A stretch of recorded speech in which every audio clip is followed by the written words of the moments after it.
ranked as a top best value university in the South. Visit coastal.edu to learn more and schedule your campus tour. This is Carla Hall for Eggland's Best. Whether it's breakfast, lunch, or dinner, make sure you're choosing wholesome ingredients like Eggland's Best eggs to plus up your nutrition. With more than 6 times the vitamin D and double the omega-3s and vitamin B12 compared to ordinary eggs, Eggland's Best supports a healthy lifestyle. Available in so many delicious varieties: classic, cage-free, organic, free-range, and pasture-raised. Eggland's Best. Better taste, better nutrition, better eggs. Visit egglandsbest.com to learn more. Taxes was feeling so stuck. Sitting in traffic, squeezing into a parking spot, all to squeeze in getting tax help during your lunch break. Now Taxes is a TurboTax expert who does your taxes for you, while you go about your day getting real-time notifications about their progress and the most money back guaranteed. Now this is Taxes. Intuit TurboTax. See guarantee details at turbotax.com/guarantees. Only available with TurboTax experts. Real-time updates only in iOS mobile app. Stop by Parlay Bar and Lounge, the preeminent sports bar in the Mid-Atlantic, next door to Grabo Sports Cards and Scott's Edition. For lunch, happy hour, dinner, or for the electric experience of watching your favorite team play, we run trivia on Wednesday nights, live music every Friday, and we have unique, interesting programming such as live wrestling, pro boxing, or one of our legendary parking lot parties. Learn more about our lunch club and our daily food specials at parlayrva.com. Your home for Richmond Spiders athletics all year round. W291CL Lakeside Richmond. WURV HD2 Richmond. We are 1061 ESPN. Richmond, it's time to get your morning going. Richmond Sports Talk by Richmond sports fans. This is Fitz the Bill with Jack Fitzpatrick. All live from the capital of the Commonwealth, where sharp analysis, your cause, and Richmond always come first. If it's making headlines locally or nationally, we're breaking it down. Now, my town is the South Beach. Live from the capital of the Commonwealth, Fitz the Bill with your host, Jack Fitzpatrick. Good Tuesday morning. Appreciate you clocking in, getting your morning started with us right here on 1061 ESPN Richmond and Fitz the Bill. I'm Jack Fitzpatrick. Alan alongside on this Tuesday morning where we've got so much to dive into. NFL is on the docket for today. Some NBA in there as well. OKC, did they fall on their face? I don't know. The Hornets beat up on them in OKC.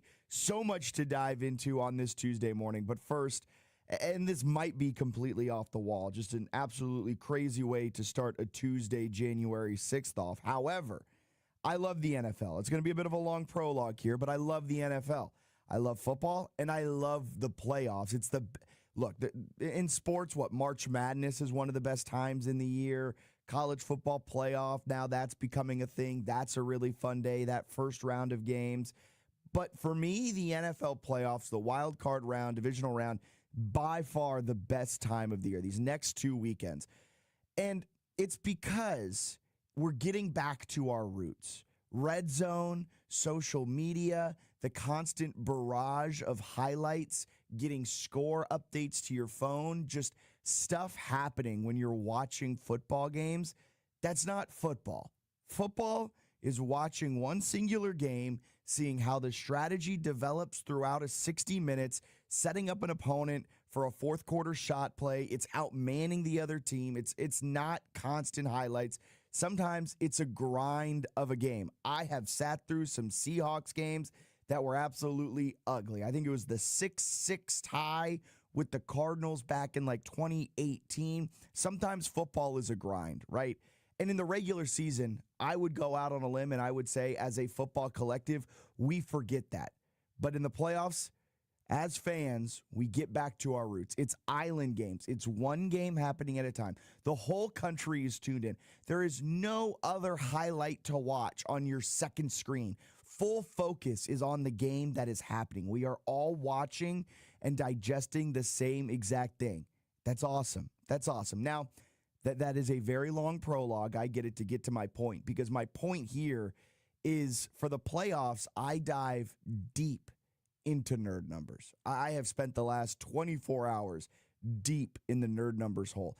expected points added, EPA. It's a metric that measures how much a single play can improve or worsen a team's chances of scoring.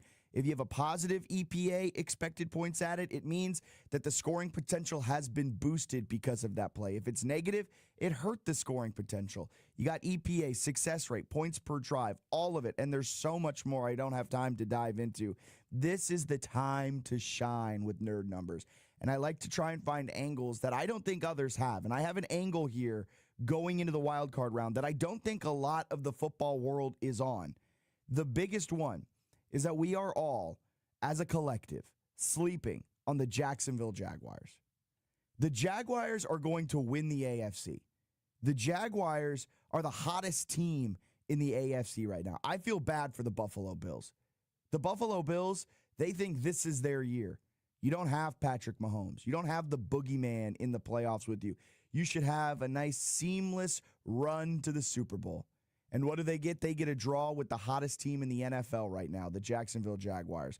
In the last 5 weeks, the Jaguars are the only team in the playoffs to rank top 3 in EPA per dropback, points per drive, EPA allowed per play, and points allowed per drive. That means the offense, specifically Trevor Lawrence, has been absolutely clinical over the last month-ish of the season. And the defense has been exceptionally efficient at stopping opponents. Now, I think we all could be overlooking the Jaguars because of that stretch of games in the middle of the season, week 6 to 10. Jacksonville fell on their face. I get it. They went 1-3.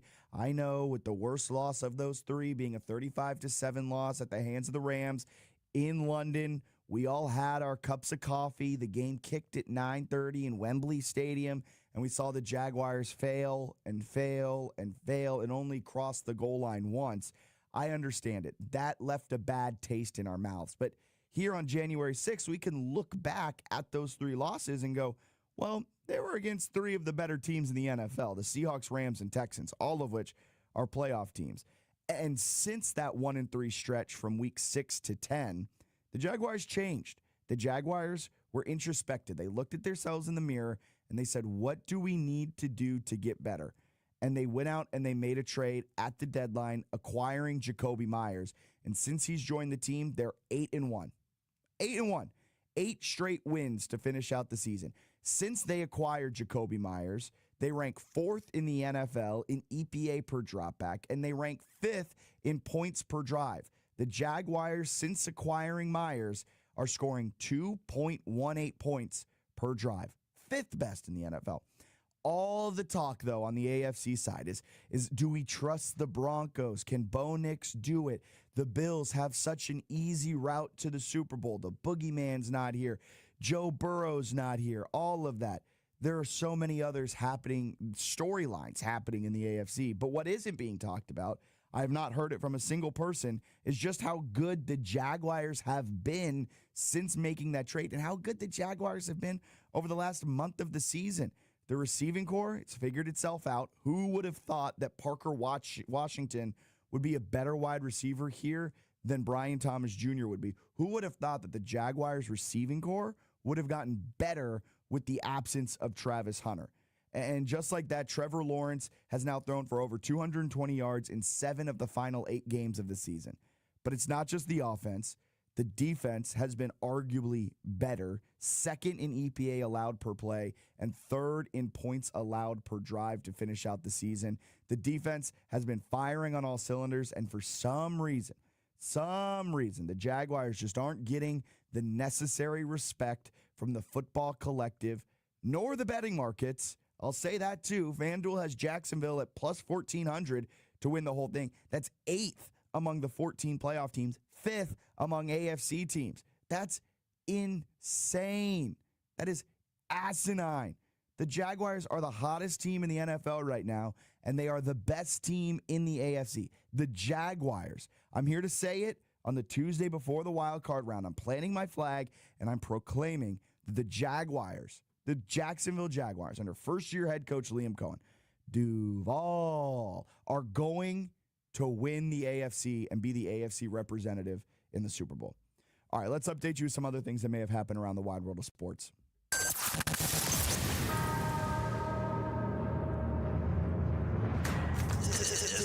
is your Fitz the Bill morning update, getting you caught up on some of the biggest stories in sports. So we're going to start things off with the association today. Sources are telling ESPN that the Hawks and Trae Young are working together for a trade.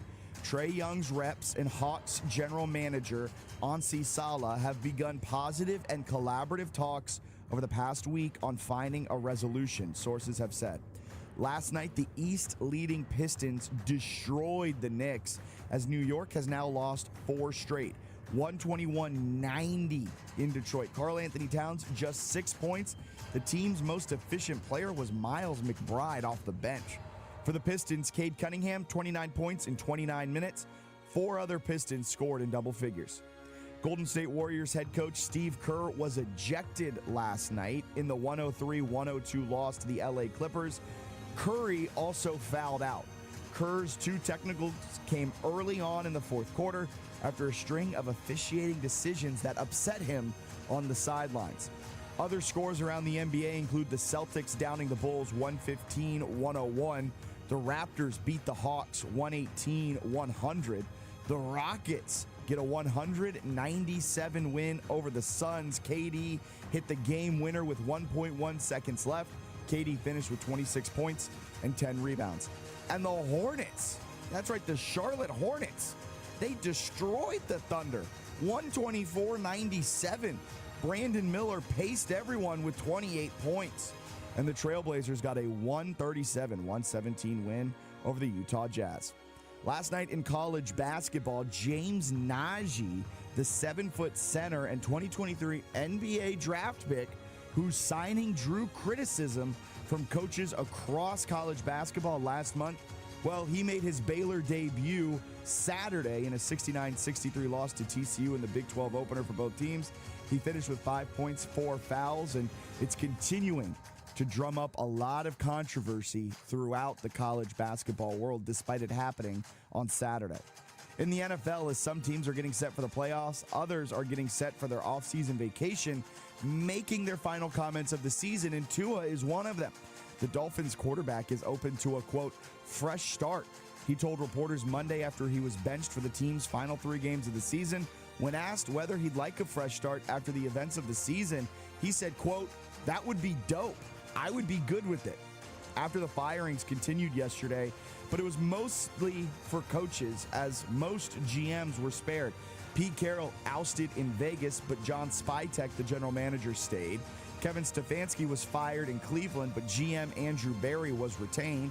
Jonathan Gannon was let go by the Arizona Cardinals, but GM Monty Ossenfort will now lead the search for the new coach as the acting GM. Coaches not being fired are Mike McDaniel for the Dolphins, Zach Taylor for the Bengals. In the case of McDaniel, he said he will assist in the process of finding the next GM. And in the FCS world, a national champion was crowned last night. Montana State downed Illinois State 35-34 in a wild overtime game. This is what the game-winning touchdown sounded like and the game-winning extra point sounded like in overtime for Montana State as they downed Illinois State. Showing pressure on 4th down and overtime. They bring pressure. Lamson throws. End zone. Caught! Touchdown! Taco Dollar!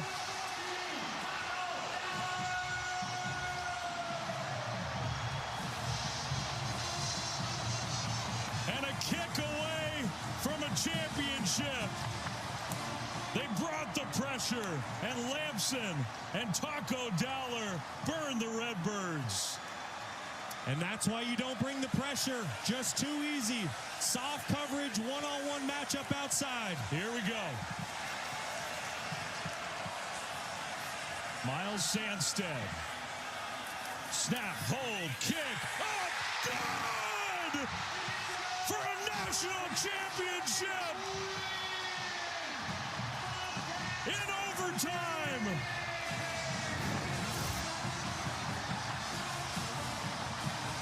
That's always fun. Also, shout out to that name, Taco Dowler. Fantastic name. 10 out of 10 names. Great call. I want to get your quick thoughts on this, Alan, because the James Nanji drama all happened. It all unfolded. The 2023 NBA draft pick who's now playing at Baylor, most of that drama unfolded while we were off on holiday break. But what are your thoughts on it? My thoughts on people him being allowed going to play pro essentially and then coming back to yeah. college. My thought is like the NCAA said, if you work with an agent, you should be ineligible. I don't really like the idea of G League guys coming back, especially 2-3 years removed. Yeah. But again, there's no guardrails, and this is going to happen. Like, you can't get mad about somebody breaking a rule that doesn't exist. Exactly. So I'm not going to give it a lot of energy. I don't necessarily agree, but I will pivot here and say, how fitting is it that you, the Seahawk fan, would take the stance of Jaguars, and I, the Niners fan, takes the stance of Texans? I feel like you opened the monologue with like a slight. Like, we couldn't just leave it in the NFC. We had to take it to the AFC. Are you a Texans guy in the AFC? Yes. I have stamped the Texans a month ago. A month ago, I stamped it, but I don't like the draw. I remember I had an open earlier on in the NFL season about the Jaguars, and I compared them to a car. And I've been on the Jaguars. I had the Jaguars winning the AFC South in the preseason. Yeah, I had the Texans going to the Super Bowl. Well, that's my sneak team. Look, both of those can still. But the Jaguars pick already happened. I mean, just pat myself on the back there. Texas can still make it. I just don't trust that offense. Man, I'm telling you, going into Pittsburgh, the energy in Pittsburgh Sunday was incredible. I am pretty sure that's going to carry over. Yeah, and you're getting DK back. It's a typical trap game for a team that, honestly, the offense is the issue, right? And if it becomes an ugly game, I think the ugly game favors Pittsburgh. The Steelers. In hour number 2, I'll be ranking the AFC wildcard games. That's a sneaky favorite game of mine. It worries me, but we'll see. I like D'Amico. D'Amico's great. Yeah, D'Amico's awesome. It won't be because he's not prepared. No, that defense will hold Pittsburgh to like 13 points. But can the Texans score 14? Well, I don't know. Who gets ejected first, Stingley or Metcalf? Metcalf's going to punch someone, man. Stingley will fight back for sure. You know what's been like the hardest thing of the Seahawks season as a fan? Sitting there watching them be the number 1 seed, basking in the glory of being a great team, but also knowing that DK's not a part of it. Man, I love DK Metcalf. He is my Nick Eamon has taken the mantle as like my favorite player because of just the pure athleticism that he has. But man, do I miss DK. DK was so fun. Yeah, he's a guy you definitely want on your team. But he's a nutcase and cost the Steelers maybe a win late in the season because he got himself suspended for 2 games for punching a fan. Let that sink. Punching a fan, man. And your allegiance to Eamon Mori, yeah, is good. He's a really great safety, and when he came out, I was very high on him. He was an athletic freak. I think he is the modern era Cam Chancellor. No, he is. I remember the whole scouting report I did on him. Plays in the box. He's tough. He can cover, and he was like honestly, I could have seen him stay a safety or somebody make him into a hybrid linebacker. He's like a Kyle Hamilton now. Because he's 6'3", 220. So he could be a linebacker. And he runs like a 4.3. Yeah. Imagine a 22-mile-an-hour tank coming towards you. I'm telling you, man. That's what he is. Just built. Can't wait to see you, Caleb Downs. You're next. that is true. That dude's also a monster. Woo. But on the James Nanji drama, real quick, to bring it back to that, I'm kind of in agreement with you where I blame the NCAA more for this rather than Drew at Baylor for bringing him on. He's playing within the rules. Look, UVA's got that one overseas professional kid on their roster. What's the difference between an overseas pro and a G League pro? And that's my thing. Drew was really gutted by NIL and transfers. I think he started the season like nobody on his roster was from last year's roster at all. So I get he desperate times call for desperate measures. I'm not putting the blame on him. I'm putting the blame on the NCAA because they opened Pandora's box in this offseason when they ruled that overseas pros could play in the NCAA. Because then what's the line between an overseas pro and a G League pro? Like, there really isn't a line. I would argue an overseas pro is better than a G League pro. Yeah. Ben Simmons, here's your chance. Come back. Well, unfortunately, he signed with an agent. He'd still not take the 2-inch layups and instead elect to give it back because he doesn't want to shoot a free throw. That's the unfortunate thing for Ben Simmons, right? Free throws are the same wherever you go. He'll always have to deal with that. All right, let's get a break in here. We'll step aside. The coaching carousel. It has, if you go to Kings Dominion, you ride the carousel over there. We've thrown it on full blast because this thing has picked up. The candidates are getting more interesting. We know who's safe. We know who's now out. We know some names that are still floating around out there. And, oh, by the way, the GMs. Apparently no one hates a GM and they're all safe. That's no fun. That's all coming up on Fitz the Bill. Weather reports on 106.1 ESPN Richmond, brought to you by Herman Allen Plumbing, Heating, and Cooling, a premier Lennox dealer. Online at HermanAllenPlumbing.com. Honey, that flu keeping you up? Did you take NyQuil Intense Flu? Nah, I got this. Okay, I don't got this. Yeah, you need NyQuil Intense Flu. Undo your flu with NyQuil Intense Flu. NyQuil Intense Flu provides powerful relief of your flu symptoms so you can sleep. You do got this. NyQuil Intense Flu. The nighttime sniffling, aching fever. Best sleep with the flu medicine. Use as directed. Keep out of reach of children. Why choose a Sleep Number smart bed? Can I make my site softer? Can I make my site firmer? Can we sleep cooler? Sleep Number does that. Cools up to 8 times faster and lets you choose your ideal comfort on either side. Your Sleep Number setting. JD Power ranks Sleep Number #1 in customer satisfaction with mattresses purchased in-store and online. And now, the more you buy, the more you save on beds, bases, and more. Limited time. For JD Power 2025 award information, visit jdpower.com/awards. Check it out at the Sleep Number store or sleepnumber.com today. Hello. Hi, Jane. This is your plumbing. We're ready for a rupture and want to know if Wednesday is good for you. Oh, okay. Thanks for the heads up. We all know that doesn't happen. However, there is a way you can get a heads up on plumbing problems that could soon arise. Robinson's Plumbing is offering a free house inspection on any plumbing they can see, hear, or touch. It comes with their preventative maintenance plan. Not only do you get that free inspection, you receive 15% off on all repairs and replacements all year long. And you'll enjoy preferred response time for appointments and priority for emergency service. That's a lot of assurance for little money. It's no wonder Robinson's Plumbing Service has been voted the Richmond area's best plumbing service. Plumbing problems are never convenient, and when they arise... Hi, Jane. It's your plumbing again.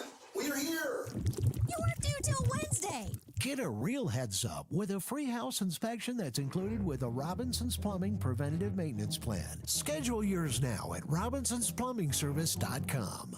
Between all the holiday parties, weekend tailgates, and family get-togethers, we've been overindulging a little more than usual over the holidays. But now, we are starting the new year off on a healthier note by taking Active Liver supplements from New Nordic every day. Active Liver contains a powerful blend of turmeric, milk thistle, and globe artichoke extract, all natural ingredients that help protect the liver so that it can protect you from toxins. It's like giving my body a daily detox. I've never felt better, and my energy is through the roof. And my doctor is already impressed with how much better my numbers are looking. So if better health, more energy, and detoxing your body are some of your priorities this year, get Active Liver today and start the year off knowing you're giving your liver some well-deserved relief. Active Liver is available online at Amazon or NewNordicUSA.com. Or pick some up today at your local CVS, ShopRite, Meijer Grocery. Are now available at Wegmans. New year, new you, new Nordic.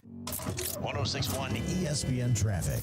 Expect bumper-to-bumper traffic heading north on Parham Road between September Drive and Patterson Avenue. We are seeing some backup heading north on Bailey Bridge Road between Hollyview Parkway and Cameron Bay Drive. Some delays heading west on Huguenot Trail between Winterfield Road and 288. And beware of some delays on Ashland Road in either direction between 64 and Lanier. Looking to grow your local business? Let's team up. I'm Jack Fitzpatrick, host of Fitz the Bill on ESPN Richmond. Together, we can craft on-air campaigns that drive customers right through your doors. Ready to collaborate? Email me, jack.fitzpatrick@summitmediacorp.com. So the coaching carousel heated up yesterday. Kevin Stefanski was fired during our show. Then throughout the rest of the day, we got 2 more firings. Jonathan Gannon out as the Cardinals head coach. Pete Carroll, one and done in Vegas. He's out for the Raiders after a horrible, horrible year in Las Vegas. He put it all on black. It came up red. That's the only Vegas analogy I can really make on that one. But things went. Whoa, why you look over at me? No one knew I looked over at you. We could have kept that one rolling. I'm still gonna call it out. I don't do that. I usually bet a number. When I play roulette, I bet the numbers. I've only ever played roulette once, and I lost $20 in a hurry. I go to roulette all the time. That is literally chance. Like, no skill, just chance. It's gambling. No, gambling has some level of skill. Nah, man, it's like gambling is giving out the Jaguar. Look, the Jaguars, I'm putting some money down on them to win the AFC. It's 4th and 5 in my own territory, and I'm going to go for it type gambling. All right, so that's what Pete Carroll did, and he didn't get it. He went for whatever betting analogy you want. He did not get it. But the interesting thing through this is Stefanski's out, the GM stays. Jonathan Gannon is out, the GM stays. Pete Carroll is out. You can guess it. The GM stayed. Brian Callahan out. Did they let go of the GM too? I think for the Titans, the GM is still in. For the Giants, Brian Daboll is out. The GM is still in. The only GM let go throughout this entire cycle has been Terry Fontenot in Atlanta, which is really head-scratching to me. The Titans fired their GM January 2025, so they had a brand new GM. So I guess that's why he got this. Okay, so we've had 6 firings and 1 GM firing. That's interesting. You don't typically see that. Safe is Zach Taylor. The Bengals came out and they officially said that he's coming back for another year. He's safe. It seems Mike McDaniel is fully safe as well in Miami. The way that he's talking at the podium, the way he's talking with media, saying he's going to be part of the hiring process for the new GM. What is happening? Stephen Ross, look, there's some bad owners in the NFL. I'm trying to go through all of the owners. I would say Stephen Ross is the worst owner in the NFL. As of right now, I think if he's not the worst, he's close to it. He's top 3. He's top 3, and I don't think he's 2 or 3. But Mikey McDaniel, he's reportedly safe. Seems to be fine is Harbaugh, but according to Josina Anderson and other NFL insiders, Harbaugh is likely going to make 1 or 2 changes at the coordinator spot. So keep an eye on Todd Monken, the offensive coordinator for Baltimore, and keep an eye on Zach Orr. We talked about him yesterday. He really failed during his 2 years as the defensive coordinator, replacing Mike McDonald. Zach Orr has just not been what the Ravens have needed. He's still really young. He's still in his early 30s. He probably will be a very good defensive coordinator down the road, but I think the moment was too big for him. Mike Tomlin seems to be fine, but did you see this Diana Rossini article like a week ago that I just came across this morning on Mike Tomlin and his job? No. The Steelers were having internal discussions about Marcus Freeman. Oh, yeah. I mean, everybody's talking about Marcus Freeman. He's a hot button name, but I think he's made it known he wants to stay at Notre Dame. I don't know if he would be a good NFL coach. Thank you. Because I was going to say, correct me if I'm wrong, Alan, here, but I think if Marcus Freeman went to the NFL, he would fail. Yeah, see, the thing I look for in a college coach going to the NFL, the number one thing that I need to see is that you establish a culture at the collegiate level, because when you get to the NFL, these guys will run over you, literally. They're grown men. Yeah, if you don't have something about you that I don't want to say, that commands respect, basically, right? And he's a young guy. It would be tough. Like when I think culture, I think of I go at the top. Nick Saban had something established. So if he decided, because he went from NFL to college, but if he wanted to come back, that's fine. Yeah. Pete Carroll, when he came from college to NFL, he had a thing about him with the culture. It was loose, it was lax. Yeah, but you knew what that he was stood his for. culture. Yeah. He had his philosophy: always compete. You knew what he stood for. So I don't know if I know what Marcus Freeman stands for. And again, the Steelers, I don't know how much stock I put into that, because everything about their pathology says they would go veteran. They want experience. And they're also going to keep Tomlin. Like, as much as that pains me to say, they're going to keep Tomlin.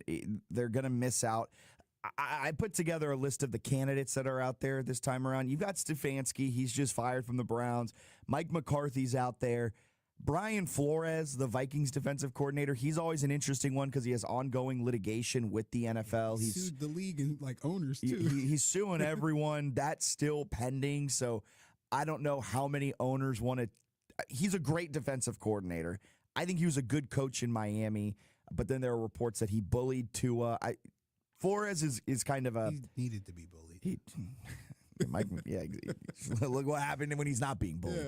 Yeah. So Flores is a little interesting one. I think he'd be a successful coach. I fully believe he'd be a successful coach. He's just, there's a lot of things going on around him. Clint Kubiak, the Seahawks offensive coordinator. Jesse Minter, the Chargers DC. Chris Shula, the Rams DC. Vance Joseph, the former Broncos head coach, now Broncos defensive coordinator. Joe Brady, the Bills offensive coordinator. Matt Nagy, he was a hot name early on in the process, but I think with the Chiefs absolutely falling apart and missing the playoffs, he's not going to be seriously looked at. The Titans interviewed him. Yeah, sure. They did. The Titans interviewed a bunch of people. Titans interviewed Steve Spagnuolo. They interviewed Lou Anarumo. Free Cam Ward, man. Can he opt out? Imagine Matt Nagy with another number 1 overall draft or a top draft pick. I know Trubisky was a number 1, but he can't keep getting away with this. Literally, you can't keep getting him. Jeff Hafley, the Packers defensive coordinator, and Robert Saleh. Those are all the names that I've been seeing floated around out there. Rob, stay. No, please. We need you. Yeah, we really do, actually. But for the Steelers, I think there's a couple of good names in there. I think Chris Shula fits the mold for the Steelers in the fact that a young-ish defensive coordinator, but has proven himself. That was what they kind of did with Mike Tomlin. He was a young defensive coordinator with the Vikings. Of course, he's found success. But I just worry if the Steelers don't make a move now, they're going to be on the outside looking in for another year. And you can always find a reason not to do something. You can always find a reason not to break up with your girlfriend, to not make that big change in your life, right? That feels like what the Steelers are doing. They're finding reasons not to. They're looking back on the past with rose-colored glasses.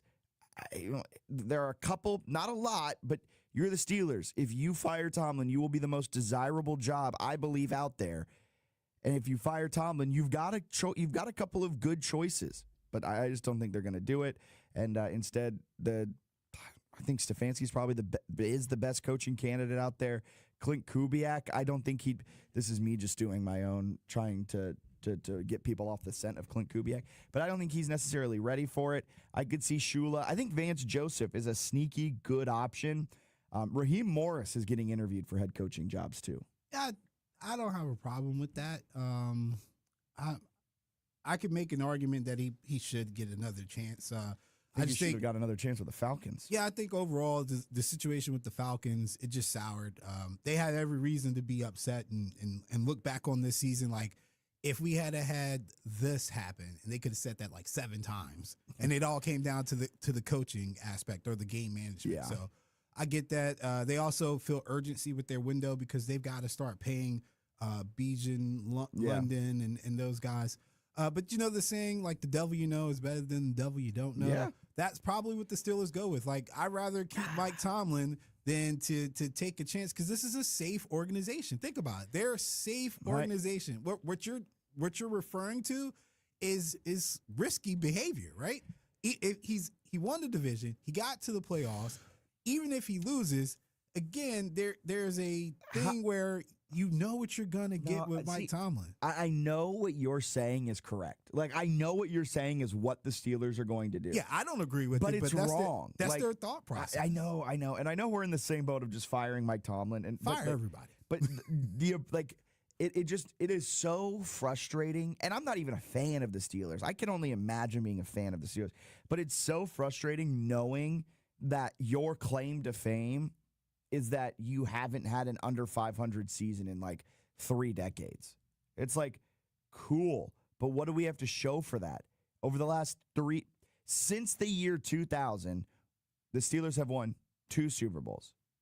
For a team that is as consistently good as they are, as for a team that wins their division as much as the Steelers do, you should have more than 2 Super Bowls. Yeah, and I'll use my personal fandom experience as a Niners fan. I've seen my team pick in the top 5.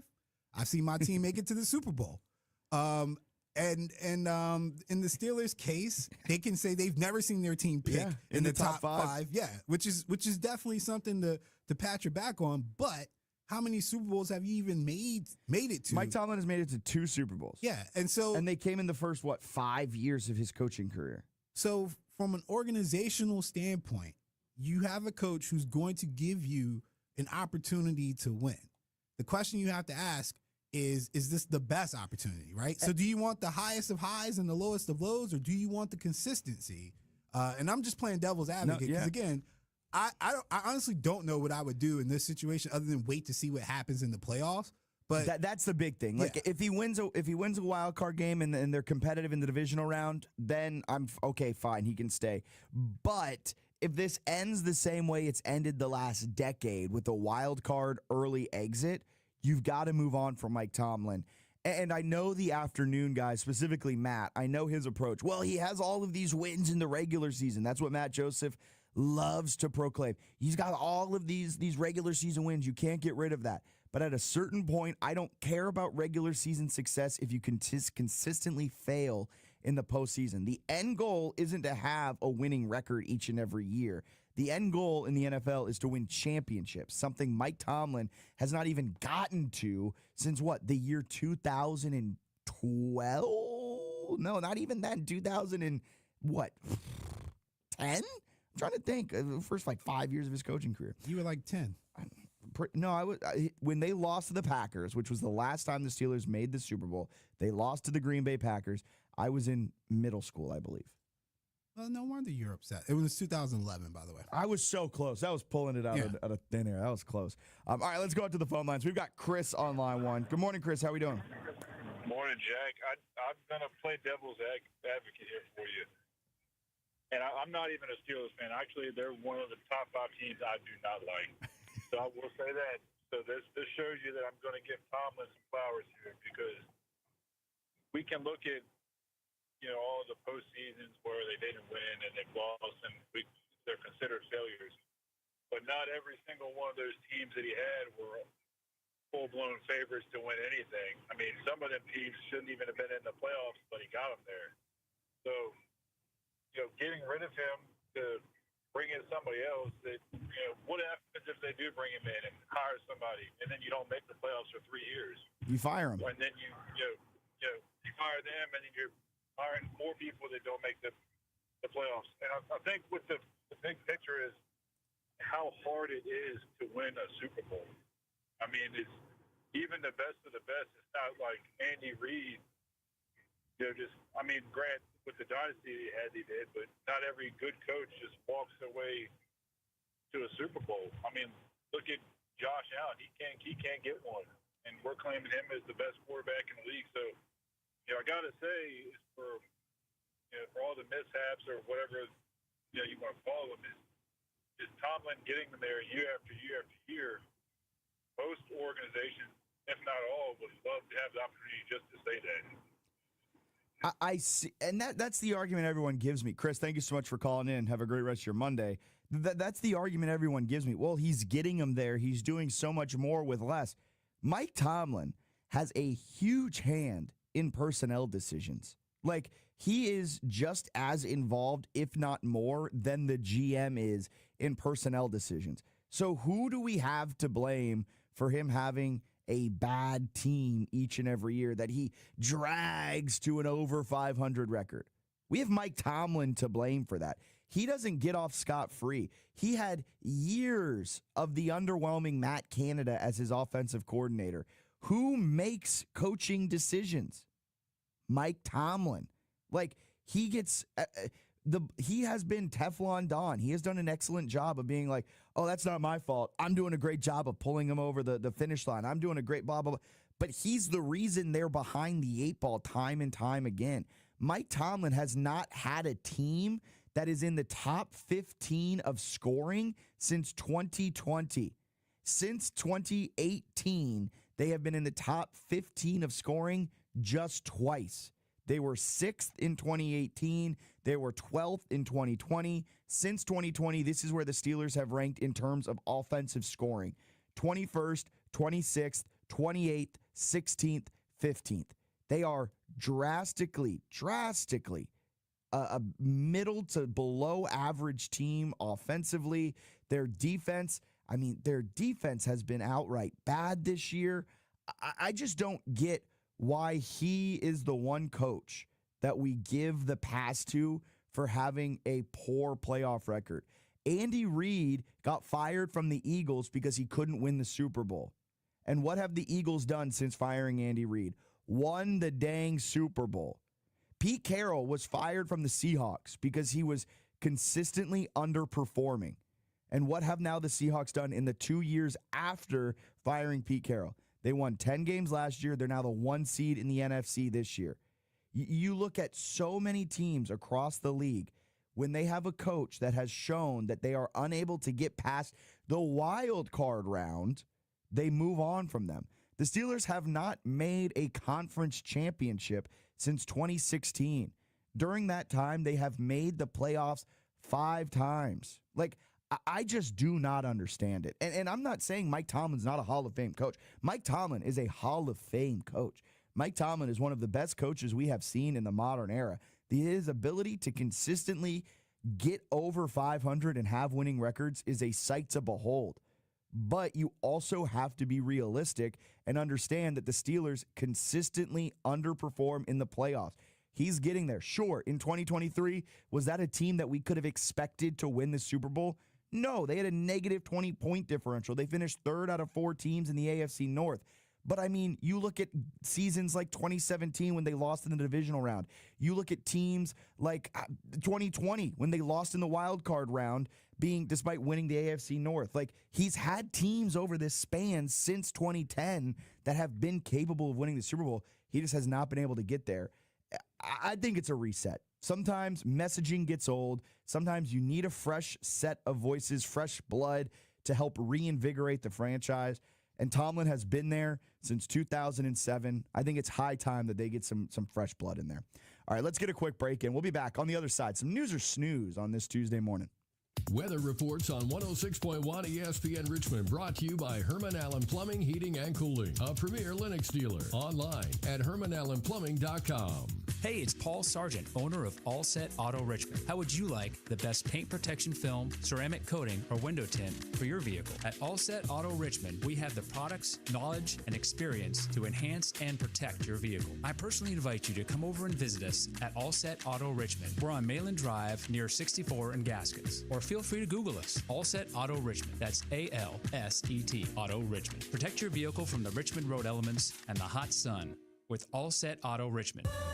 I love a day on the water with friends, but my moderate to severe plaque psoriasis sometimes holds me back. Now I'm all in with clearer skin thanks to Skyrizi. Risankizumab Riza, a prescription-only 150 milligram injection for adults who are candidates for systemic or phototherapy. Teaching music is my passion, but my active psoriatic arthritis can limit me at times. Now I'm treating my joint symptoms with Skyrizi. With Skyrizi, most people with plaque psoriasis saw 90% clearer skin at 4 months. Or if you are an adult with active psoriatic arthritis, Skyrizi helps you move with less joint pain, stiffness, swelling, and fatigue. Don't use if allergic to Skyrizi. Serious allergic reactions, increased infections, or lower ability to fight them may occur. Before treatment, get checked for infections and tuberculosis. Tell your doctor about any flu-like symptoms or vaccines.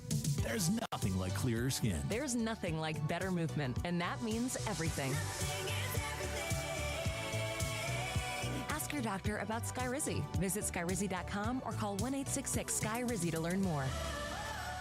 Weather reports on 106.1 ESPN Richmond, brought to you by Herman Allen Plumbing, Heating, and Cooling, a premier Lennox dealer. Online at HermanAllenPlumbing.com.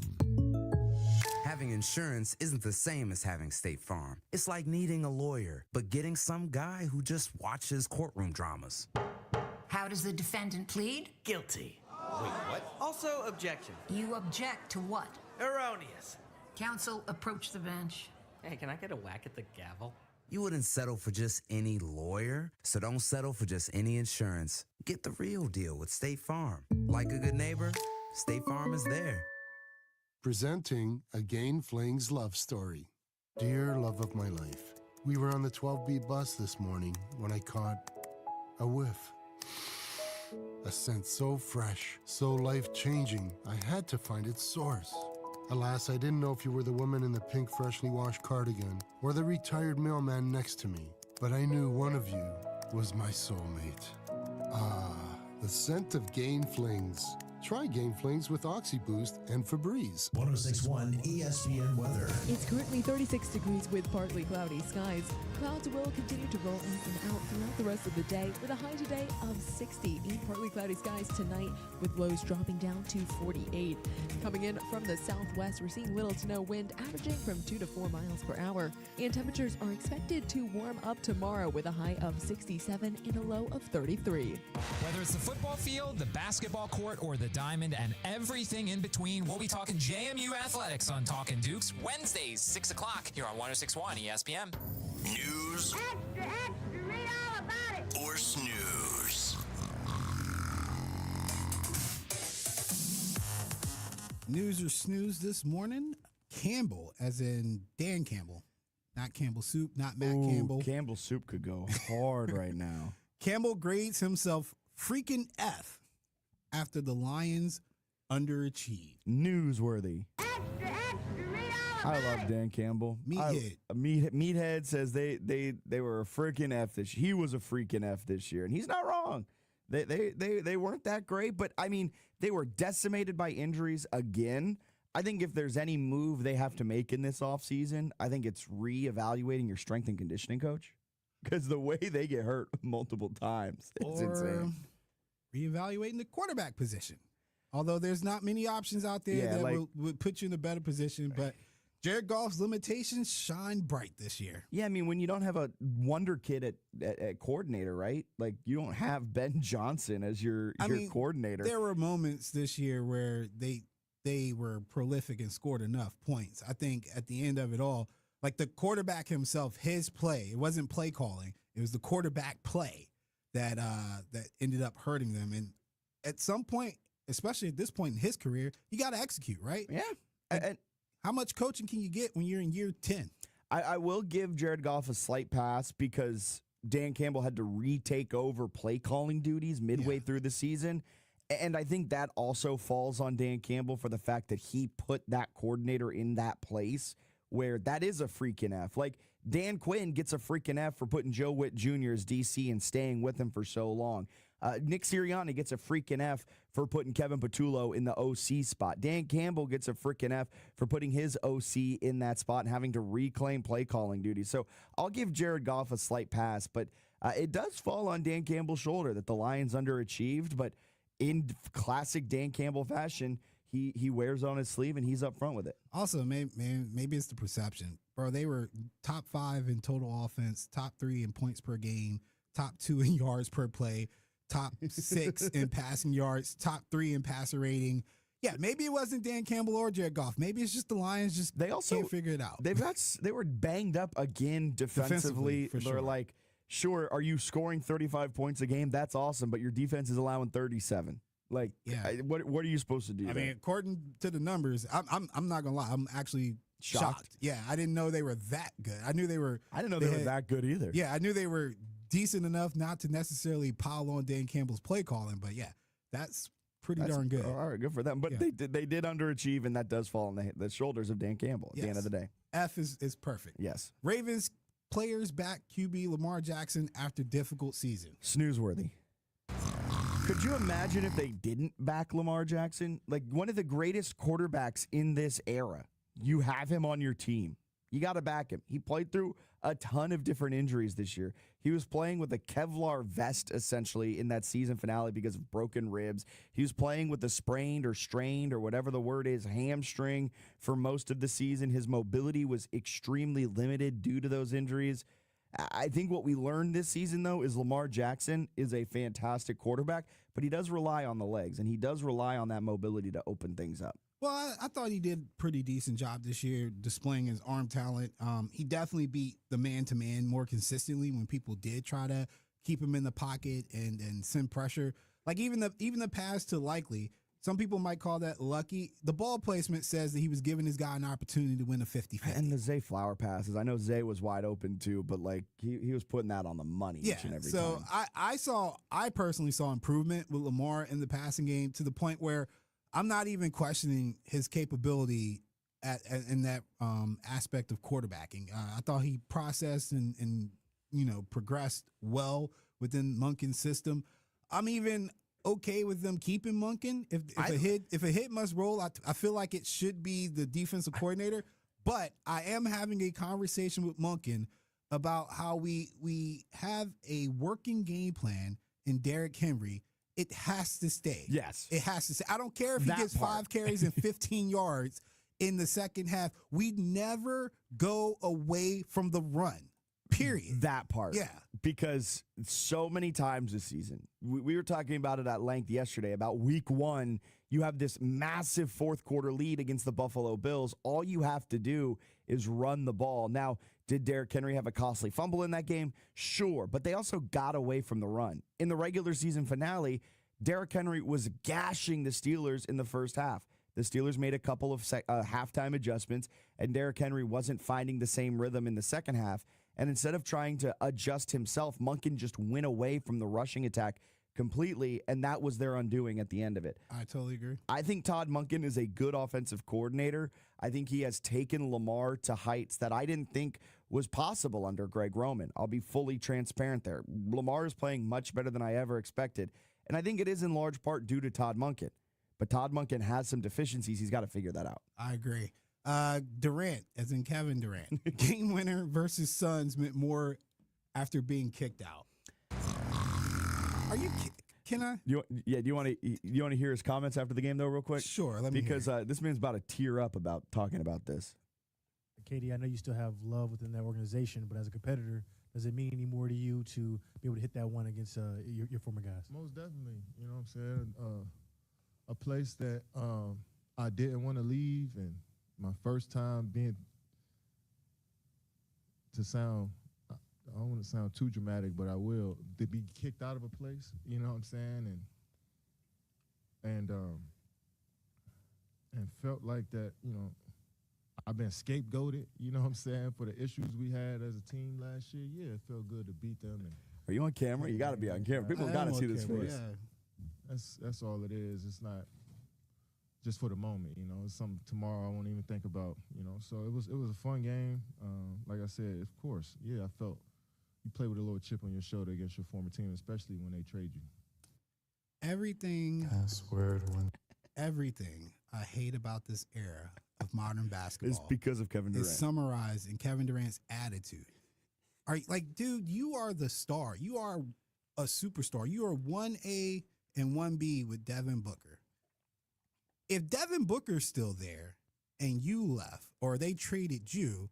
And Devin Booker's got quite the attitude and personality. Also, who made it to the NBA Finals with the Suns? And I mean, like, you have so much control over what happens in an organization and what happens with your career at this point in your career. You can't blame anybody but yourself. He picked the Suns. He picked the Rockets. He picked the Nets. He picked the Warriors. If I recall, it's his fault that Beal came. Yes. Like, he's like, I got scapegoated for that. You know why you got scapegoated for that? Because it was your idea. You chose the Suns. You chose Bradley Beal, man. Like, cool that you hit the game winner against your former team. But you got kicked out. No, it was because you were unwilling to take a salary cut. You were unwilling to be flexible. You demanded that they do what you wanted to do. And come on, man. You got kicked out because you wanted to move on. You want to win a championship. Yeah. The Suns weren't going to give you the opportunity to win a championship. And the victim mentality. Which is fine. If you're going to have the victim mentality, give me some rings. Give me some championships. You're way too talented to only have your only championship come with Steph Curry and company. I was going to ask, this leads to the conversation that I think always comes up with Kevin Durant here, but how will he be remembered legacy-wise? I think he'll be remembered as the mercenary who got lucky with Steph and Draymond and Clay. So I wouldn't call it lucky because they depended on him to win that ring. Like he was the de facto first option. Yeah, but in the ISO part of their offense. So they run like the ISO motion. They didn't have that, man. Like Clay was declining at that point too. Yeah, but you know what they did the year before KD came? Yes, they won a championship. No, they won the 73 games. 73, yeah, but 73. then you know what they did after KD left? They won a championship. Yes, it was quite the grind. That hurts. But I my recollection of that championship they won with KD, I can't say that he was just along for the ride. He wasn't. He was a huge part of that championship. So team. I will give him credit for that. But my my rebuttal and always my grievance will be that you didn't need that type of help with your ability, right? Like, why can't I see that when you're by yourself? There are so many moments of brilliance with LeBron James when he's had to carry teams. And Durant Sorry, there's what with LeBron? Moments of brilliance. Yeah, I'm not a hater of that extent. Like, I recognize the greatness and whatnot. But there are times where Durant has been asked to be the guy that can carry us, and he can't. Yeah, and it's the mentality, man. It's not the ability. Always had. I would argue that he has. It kind of reminds me of Aaron Rodgers, where like Aaron Rodgers, it could be argued, has the best just overall ability in the NFL. Better ability than Manning, but Manning had the better head on his shoulders. Tom Brady was going to outwork you. He didn't have necessarily the best arm, all that. Aaron Rodgers has the best traits, but his head on his shoulders didn't lend himself to winning multiple Super Bowls and being one of the all-time greats that we look at. Yeah, like, my friends used to have this argument. They would say, like, Brady's the GOAT and Rodgers is the BOAT. So Rodgers the best of all time, but Brady's the greatest of all time. And I think you can make an argument for Durant being the best of all time. Because, I mean, as far as his era, the only one that can shoot with him is Curry. Yeah, he is a 7-foot shooter with a wingspan that puts him up to 10 feet. Scorer, because you got to give him score, too. Shooter, scorer, slasher, good defender when he's locked in on the defensive end. Like, best of all time, correct. But he doesn't have the head on his shoulders. Yeah, like I just know in this era you should have more moments of greatness than what you have. And I excuse the OKC stuff because he was young, they were young. Yeah, so that's fine. But even after the Warriors thing, like now you've won a championship, you've had your run, you got that under your belt. You go to Brooklyn and all those other things. Pick Brooklyn with Kyrie and Harden, and it blows up in epic fashion. And every time it blows up, it's not his fault. No. Why would it be his fault? Yeah. Why would it be his fault? That's my issue. He's scapegoated, man. The league hates him. Yeah, I know the league has given him his choice of trade destinations 15 times over, but it's everyone else's fault. Yeah. And he's saying he gets scapegoated, man. But good for him for hitting the game-winning three. That's the scapegoat thing is hilarious. Like, come on, man. Nobody, I don't think anybody also around being the league kicked out. That. Also saying he got kicked out of Phoenix is hilarious. No, they were in cap hell. They had to make some changes. You weren't willing to be flexible. Because you signed off on Bradley Beal. Yeah, because you said, I want Bradley Beal. And they went out and you know what they did? They got him, and that was one of the worst trades of the modern era. All right, maybe I'll remember his legacy is just not being a good GM. How about that? Because he partnered with Kyrie and Harden. That didn't work. That should be in favor of LeBron. Because LeBron has been masterful. Not the last couple of years, but he's been masterful at GM through his years in Cleveland. He got his son in the league, so yeah, there you go. He got his son in the league. I mean, he orchestrated the big three at the Olympics with D. Wade and Chris Bosh. Mm-hmm. I mean, I think LeBron's a great GM. KD, on the other hand. Yeah, not everybody can do it. God bless him. You know what I do wonder, though, sometimes? If COVID didn't happen, how do the Nets unfold? Because so much of what went wrong with the Nets was COVID hitting, Kyrie being anti-vax, Kyrie testing positive, Kyrie refusing to conform to the NBA rules, him getting suspended because of that, and that threw a complete wrench in that season. All right, I got you a better butterfly effect. If what's my guy Rudy Gobert hadn't rubbed the mic, oh man, what could have been? Man, Rudy Gobert rubbing the mics. It all started with Rudy. He was patient zero. He was, and he, man. What are the odds that patient zero is also the one that does that? Yeah, I know. Oh, my goodness. Oh, my goodness. Hour number 2 coming up. Fitz the Bill. We're diving deep into the NFL playoffs, ranking the top games of Wild Card Weekend, and breaking down our favorites to win the Super Bowl. I've already staked my claim in the Jaguars winning the AFC. You know, I'm a fan of the Seahawks. I don't know if it's going to be the Seahawks winning the NFC. Stay tuned to find out. That's all coming up. Fitz the Bill right here, 106.1 ESPN Richmond, where Richmond talks sports.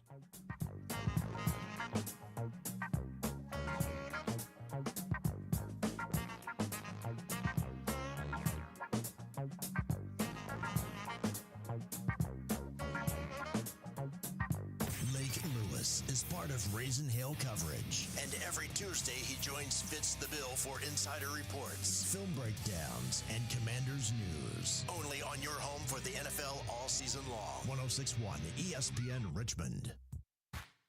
Stop by Grabo Sports Cards, the preeminent sports card shop in the Mid-Atlantic, located next to Parlay Bar and Lounge and Scott's Addition for a wide selection of baseball, football, basketball, soccer, UFC, WWE, Pokemon cards, and more.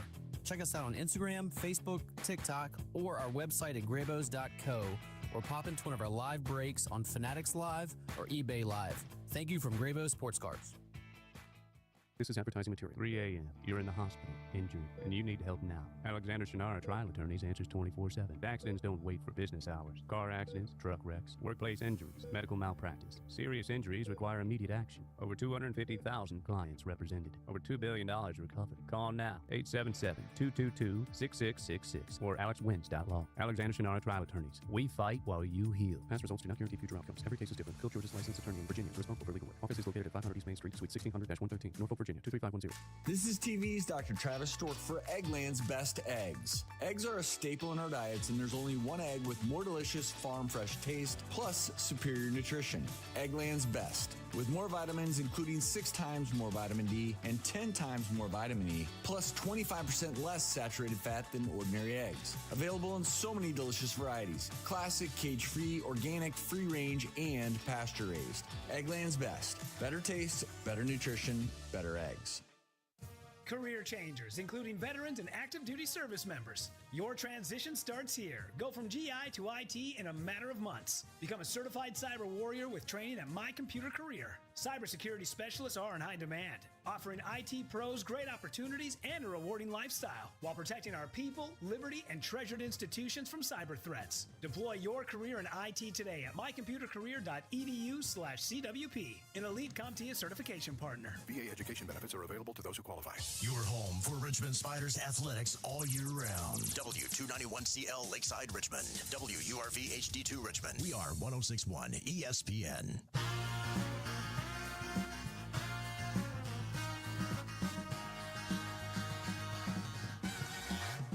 You're listening to the second hour of Fitz the Bill on 106.1 ESPN. The second hour of Fitz the Bill is brought to you by Birdie Golf. Tired of paying premium prices for big-name golf balls that overpromise and underdeliver? Step up your game with Birdie Golf. Learn more about a local company at birdiegolf.com. Change out the I's for ones, and you're there. That's B1RD1E golf.com. Birdie Golf.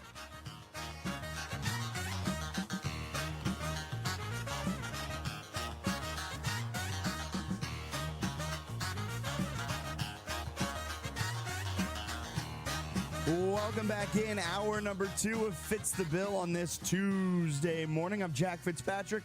Appreciate you joining us, getting your morning started with us right here on 106.1 ESPN Richmond.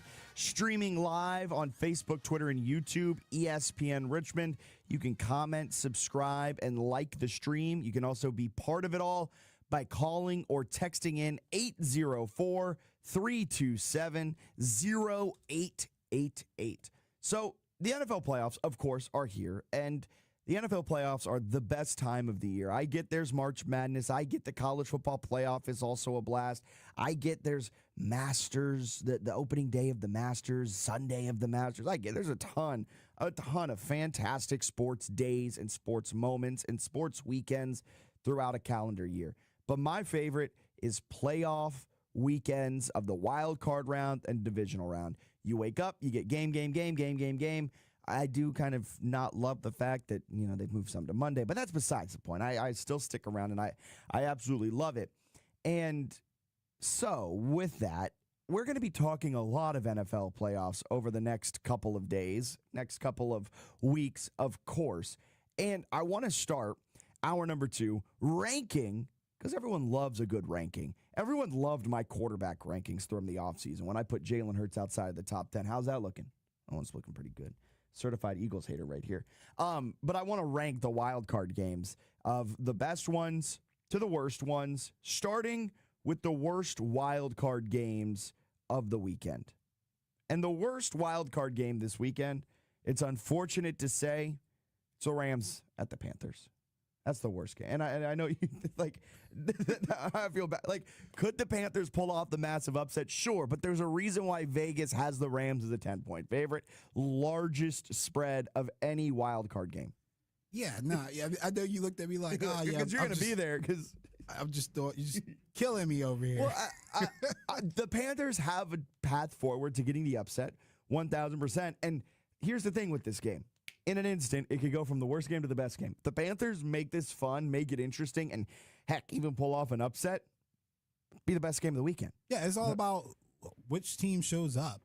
And which Bryce Young shows up. Bryce Young has thrown this season for over 400 yards and under 100 yards. Name a quarterback that's done that. I'm going to counter just to be a hater because I really don't want to see it. But Packers-Bears for the third time. That's number one. That is number one. This is just the third time in both franchises. Of course, it's in both franchises' history. This is the third time they've met in the playoffs. Second time in the Super Bowl era. Yay. It's the. Do you say that when the Seahawks-Niners play? No, because Green Bay versus Chicago is the wish version of the Ravens versus Steelers. Oh, my goodness. No, the Packers are that's the most historic rivalry in the NFL. I get it. And I love history and rah, rah, rah. Oh, my but it's hardly compelling. Look at how Aaron Rodgers trolls them. Is it even a rivalry? When Aaron Rodgers was there, no, but now it is. Who won both games this year? I didn't even watch them. Oh, my goodness. Oh, my goodness. I'm messing with you. Oh, my goodness. But no, you're right. On paper, I mean, just on paper and visually and by the Vegas spread, it's got to be the Panthers and Rams. But like I said, it could, in an instant, change into the best game of the weekend. Yes. But it's just on paper, the Rams are so good. The Rams are so good. But their Achilles heel this year has been traveling to the East Coast. The fifth best game, a.k.a. the second worst game of the weekend.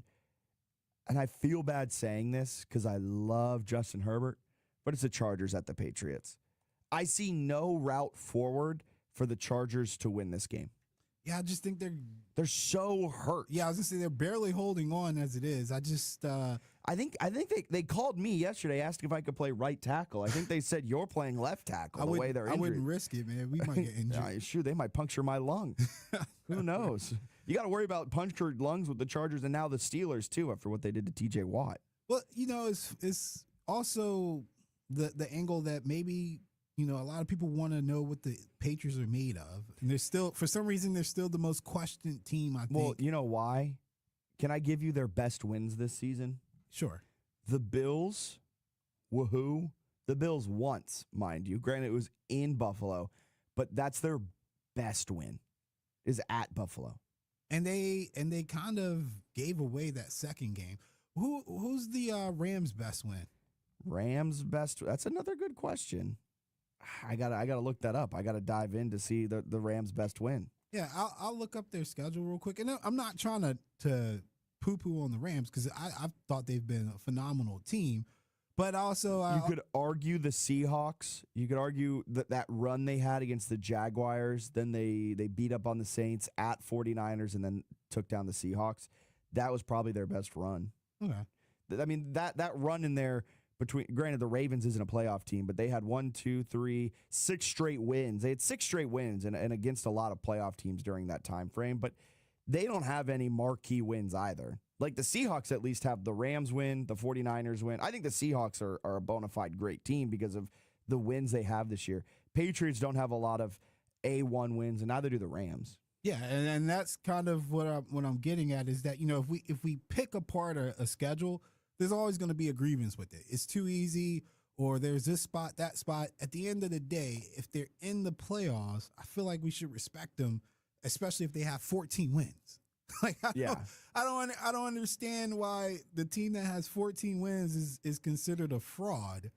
Like, just consistency alone, you got to give some kind of credit, right? Like, they've got 14 wins in a league that consistently, in every locker room, consistently will tell you. It's hard to win games in this league. You know what? It really stinks for the Patriots, too, here in this scenario? They won't get credit because the Chargers are hurt. Yeah, exactly. They're going to win this game by like 21, and people are going to be like, well, the Chargers were hurt. Yeah. And then they're going to make it to the next round, and they're going to play the Texans, and they're going to beat up on the Texans, and then people are going to be like, well, the Texans don't really have that good of an offense. They're going to get all the way to the AFC Championship game with people well butting them the entire way. It's unfortunate for them. But I think the Patriots are the much better team. The Chargers are so injured. I just don't see that game being all that fun. Now we're getting into the fun ones. Steelers at Texans. 4th best game of the season, of the wild card round. I don't know why I keep wanting to say season. Steelers at Texans. Man, oh man, do I think this game's actually going to be good. I think this game has the makings to be, the Texans at the Steelers. I think this game has the makings to be fantastic because both offenses are bleh, which means it's going to be a low-scoring slugfest. Yeah, I'm really shocked. The Texans are favored by 3. Maybe I wonder if that line has changed, but I'm obviously looking at the website and it says Houston -3. Yeah. Like, man. So no home field advantage for the Steelers, basically? I don't know if I believe that. That's saying what? If you factor in home field, that their Texans are like 5 points better than the Steelers, 5 to 6 points better than the Steelers? I don't see it. I disagree on that one. There's a lot left to be desired with Pittsburgh, right? Yes. And I have been banging my drum. This might sound crazy that I am talking like this, considering what I have said about Mike Tomlin, what I have said about that regular season finale, about how the Steelers are frauds, all of that. But the Texans' offense is like bad. The Texans and the Steelers essentially average the same amount of points per game. Texans average 23.8 points per game. The Steelers average 23.4. The Houston defense has been exceptional this year, and that's going to slow down Pittsburgh's offense without a doubt. Pittsburgh may only be able to scratch across 13 points, but the Texans' offense, I don't trust them whatsoever. I don't know if they're going to be able to score more than 14, which may make for a classic slugfest between these two squads. For Houston, they need to lean on that defense in order to win. And for Pittsburgh, I mean, they've got Aaron Rodgers, and I know it might sound crazy that I'm saying that, but like playoff experience is a real thing. He knows how to win ugly games. The Steelers just won an ugly game on Sunday night. I don't think it's out of the realm of possibility that in Pittsburgh, Houston goes in there and falls on their face. I think you called it a classic trap game. Yeah, it feels like a classic trap game, but I did not realize the Texans were favored when I said that. So if the Texans are favored, then maybe it's the reverse trap. I mean, maybe, but the Steelers are getting back DK. The offense has looked capable these last 2 games without DK. You got to imagine putting him back into the fold. They can start throwing those back shoulder fades that Aaron Rodgers loves so much more often. Instead of throwing it to Calvin Austin or Marquez Valdez-Scantling, they can actually throw it to a wide receiver that knows how to go up and get him. I see this game being a very good one. I think the strategy for the Texans is very simple, and it's very elementary. We have a very old quarterback. We need to put him on the ground. So if we can hit him, even if he's completing the passes, because he's going to get rid of it, but we need to put him on the ground. And they've got the defensive front to do that. For the Steelers, defensively, the weakness of their defense, I don't think the Texans can exploit. They're not a great running team. They're horrible at rushing defense, and the Texans don't know how to run a football. So, I mean, if you're the Steelers, you got to go bend but don't break. If you can keep them from scoring touchdowns and make them kick field goals, then I would say advantage Steelers, because then we're in the ugly game. Yeah. And they find a way to win ugly games. And if both quarterbacks cannot turn the ball over, which I don't anticipate Rodgers will, because he's usually pretty. He hates turning the ball over. If both quarterbacks can protect the rock, then it'll come down to the rock fight we expect. Yeah, C.J. Stroud finished the year with 19 touchdown passes, 8 interceptions. Could you imagine? 18? Could you imagine 18 interceptions? Stop quoting old Sam Darnold stats. Hey, Jameis Winston. All right. Yeah, old Sam Darnold stats. That's right, old. Because you know why? It's new Sam Darnold, Super Bowl champion incoming right here. Speaking of doubting, we'll see. Okay. The third best game of the weekend is Eagles at the Niners. It's the rematch of the 20. What do you think is the best one? Disagree, man. Where do you got this one? I don't. Nowhere. Nowhere. You don't even want to. I had someone the other day tell me that the Niners struggled with the Seahawks defense, which was very true. But then they said that's worrisome because the Eagles defense is so much better than the Seahawks defense. So the Niners are really going to struggle in this game. I would say update your rosters. I said, I looked at them dead in the face and I said, sorry, what'd you say? You just said the Eagles are so much better than the Seahawks? Huh? Their defense is good. Their defense is very good. But it's I one of the best in the wouldn't NFL. say so much better at all. I wouldn't say. By no metric. The word so much and better would not be put together in that string in front of the Seahawks defense. But similar to how the Seahawks attacked the Niners, I think the Eagles can do it. Yes. Especially within the box. So the Niners got to figure out a way to establish the run. The issue is going to be how healthy is the defense? How healthy is Brock Purdy? Purdy should be fine. He got hit around. Yeah, he cut his thumb. He stays getting hit. He's always got all these ailments. Okay. If he's suiting up, he's fine, darn it. Anybody who plays in this game, I'm assuming they're good enough to play. So once you actually suit up, it's not an excuse. Now, if you can't suit up, then yeah, sure, we can be like Warner and Bosa. They can't play. All right. But if Trent Williams comes out with a weak hamstring and he plays, I expect you to play. And I expect you to play good. Okay. So I think for the Niners to win this, they got to do something they're not necessarily known to do, and that's start fast and get on the Eagles early, because the Eagles' worst enemy is themselves. And if the Niners can get up a couple scores because miscommunication or issues with the Eagles, we have the classic tantrums that they're going to have, like A.J. Brown, Hurts and all that. Like, that's the only weakness I really see, the Eagles beating themselves. You've got to almost like purposely just shut down AJ, not let anything get anywhere close to AJ Brown, and then hope you're just like throwing a live grenade in the other sideline and hope he just like crumbles the team from the inside. Yeah, and again, I worry that this will be the Saquon Barkley's getting off game.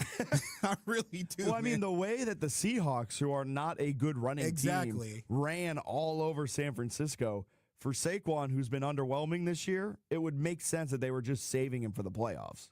So that could be a real bummer. I think, though, we're overreacting to the 49ers' loss against the Seahawks, because prior to that, the 49ers came in winners of their last 6. The offense was firing on all cylinders. They put up 37 against the Titans. They put up 48 at the Colts. They put up 42 against the Bears. Now, they laid an absolute egg against the Seahawks, but during that 6-game win streak, they were scoring over 30 points on a very consistent basis. And I think we are over-indexing this outlier game. And because of that, I think the 49ers offense is actually going to be coming out firing on all cylinders and be able to take advantage of the Eagles defense. Now, the Eagles are going to win this game because it's at home. It's a raucous atmosphere. But the 49ers are going to make this one interesting. This isn't going to be some 10-7, 13-3 game. I see this being a high-scoring game, goes over the posted total. I don't even know what the posted total is. That's how good of a bettor I am. I'm just saying it's going to go over the posted total.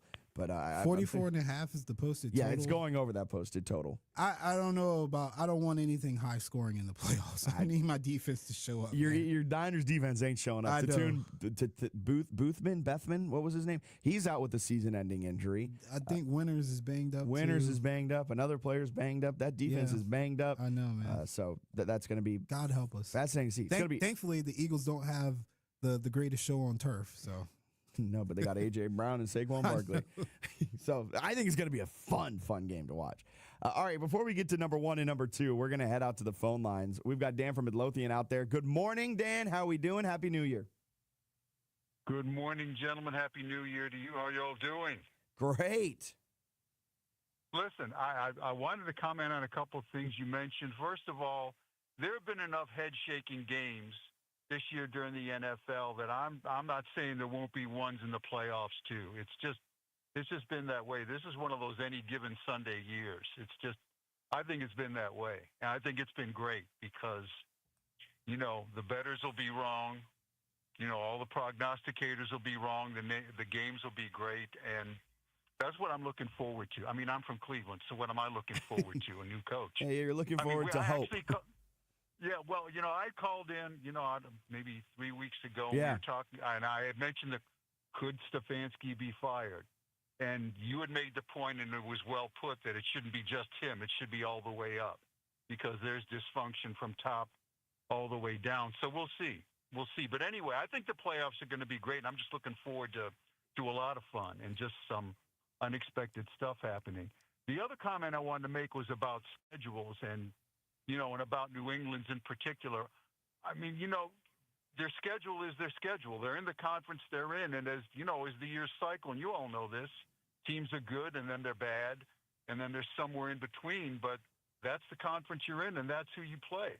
And if you get better, you get better, and that's a good thing. And they got better, and I think with teams like New England, good coaching travels. Good technique travels. If you have coaches that are teaching them good technique and they're getting coached up, that's going to travel no matter where you are. And I think that's part of New England. So, folks that are poo-pooing them about their schedule, well, they can't help that Buffalo is semi-normal and Miami is no good. I mean, that's not on them. Yeah. Because they were the ones sitting at the bottom before, and they raised themselves up. And then also you got to look at it too. Tom Brady, during his extreme run of dominance throughout the AFC East, they weren't playing world beaters. The Bills were downright abysmal. The Dolphins were bad. The Jets were bad. So you're exactly right. So so that's what I see. And the thing about Brady too that and I thought about, because I was having that discussion over the break before the new year started, that what he did with a lot of different people. He didn't have a consistent group all the way, but he still kept winning and winning and winning with all kinds of, different casts of characters. So that kind of set him apart. But yeah, anyway, listen, guys, I'm glad you're back. Hope you had a great break, and looking forward to more great shows. So have a good day today. Appreciate it, Dan. Have a wonderful rest of your day as well. Always love hearing from you. While Dan was on the phone, we had some breaking news come across. The Cowboys have fired. Breaking. When did it happen? It happened the minute they hired him. Oh, my goodness. He's terrible. This guy. He's terrible. Yeah, okay, so it just officially happened. Matt Eberflus has been fired as the Dallas Cowboys defensive coordinator. They got the stats up on Get Up right now. Dallas ranked last in points allowed per game, pass yards allowed per game, 23rd in rush yards allowed per game, and tied for 22nd in team total sacks. Can I make a PSA? Stop hiring this guy. He can't coach. He can't. He couldn't be head coach. He can't be defensive coordinator. At this point, I don't even want him as a position coach. What about an analyst? He can go coach somebody's little league team. I wouldn't even do high school like that. You can go join Greg Olson's middle school team. Keep him away from the league, man. He is awful. I love your hatred for this man. He's awful. He did almost single-hand. Remember when we all thought Caleb Williams was an outright bust? I never thought that. Well, I did. I know a lot of people did. But it was because of Matt Eberflus. Now he got with Ben Johnson. He's like, oh, that's why he was labeled a generational talent. That's right. I spent a whole season saying this kid's not getting coached, and everybody was like, oh, no, he's just terrible. And then the first thing he says when he got Ben Johnson is, man, this is what coaching's like? Remember, did you ever read that huge story that came out with 74 anonymous sources that claimed Caleb Williams had dyslexia? No, I did not. It was from a bunch of former coaches. They all spoke on the condition of anonymity, and they wanted to be anonymous. And the things that they were saying about Caleb Williams was absolutely hilarious. You got to imagine that was all Matt Eberflus and his little minions. That's the only way it would have made sense. Because if that's what dyslexia looks like, Heisman winner, then sign me up. Heisman winner and probably will be an MVP one day in his life. Yeah, sure. So sign me up. Then tell him up is down and it should be fine. That's how dyslexia works. That's exactly right. I do want to touch on a point Dan made because he did talk about how the schedule is the schedule. And in the case of the Patriots, you can only play the teams in front of you, which is very true. I'm not holding it against them that they didn't play anyone. I think it is a valid critique to have when you're in the playoffs and you're comparing great team versus great team. You're looking at both resumes, and one team has 10 wins over playoff teams, and another one has 3 wins over playoff teams. Now, one team might be 10-2 against playoff teams, and the other one might be 3-0 against playoff teams. They just had less opportunities to do it. But when we're at this stage, I think it is a valid critique. I think it is a data point to use.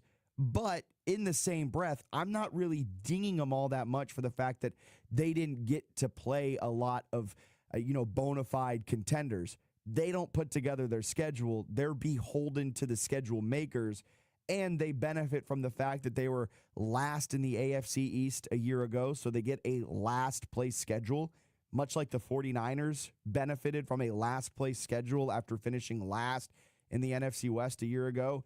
It's one of the beautiful things about the NFL. You have scheduling that mimics how good you were the year prior, so they try to create the parity. I'm not holding against the Patriots, but I think it is a valid thing to talk about when you're at this stage of the season. All right, let's go out to the phone lines. Raven Rob on line 1. Good morning, Raven Rob. How are we doing? Good morning, gentlemen. So I just want to kind of touch base. Everybody says that the NFL is scripted. And for what has transpired this year, common sense picks, common sense winners in the games, and the total flip script, right? I think this whole playoff scenario, there's going to be a lot of major upsets within this playoff round this year.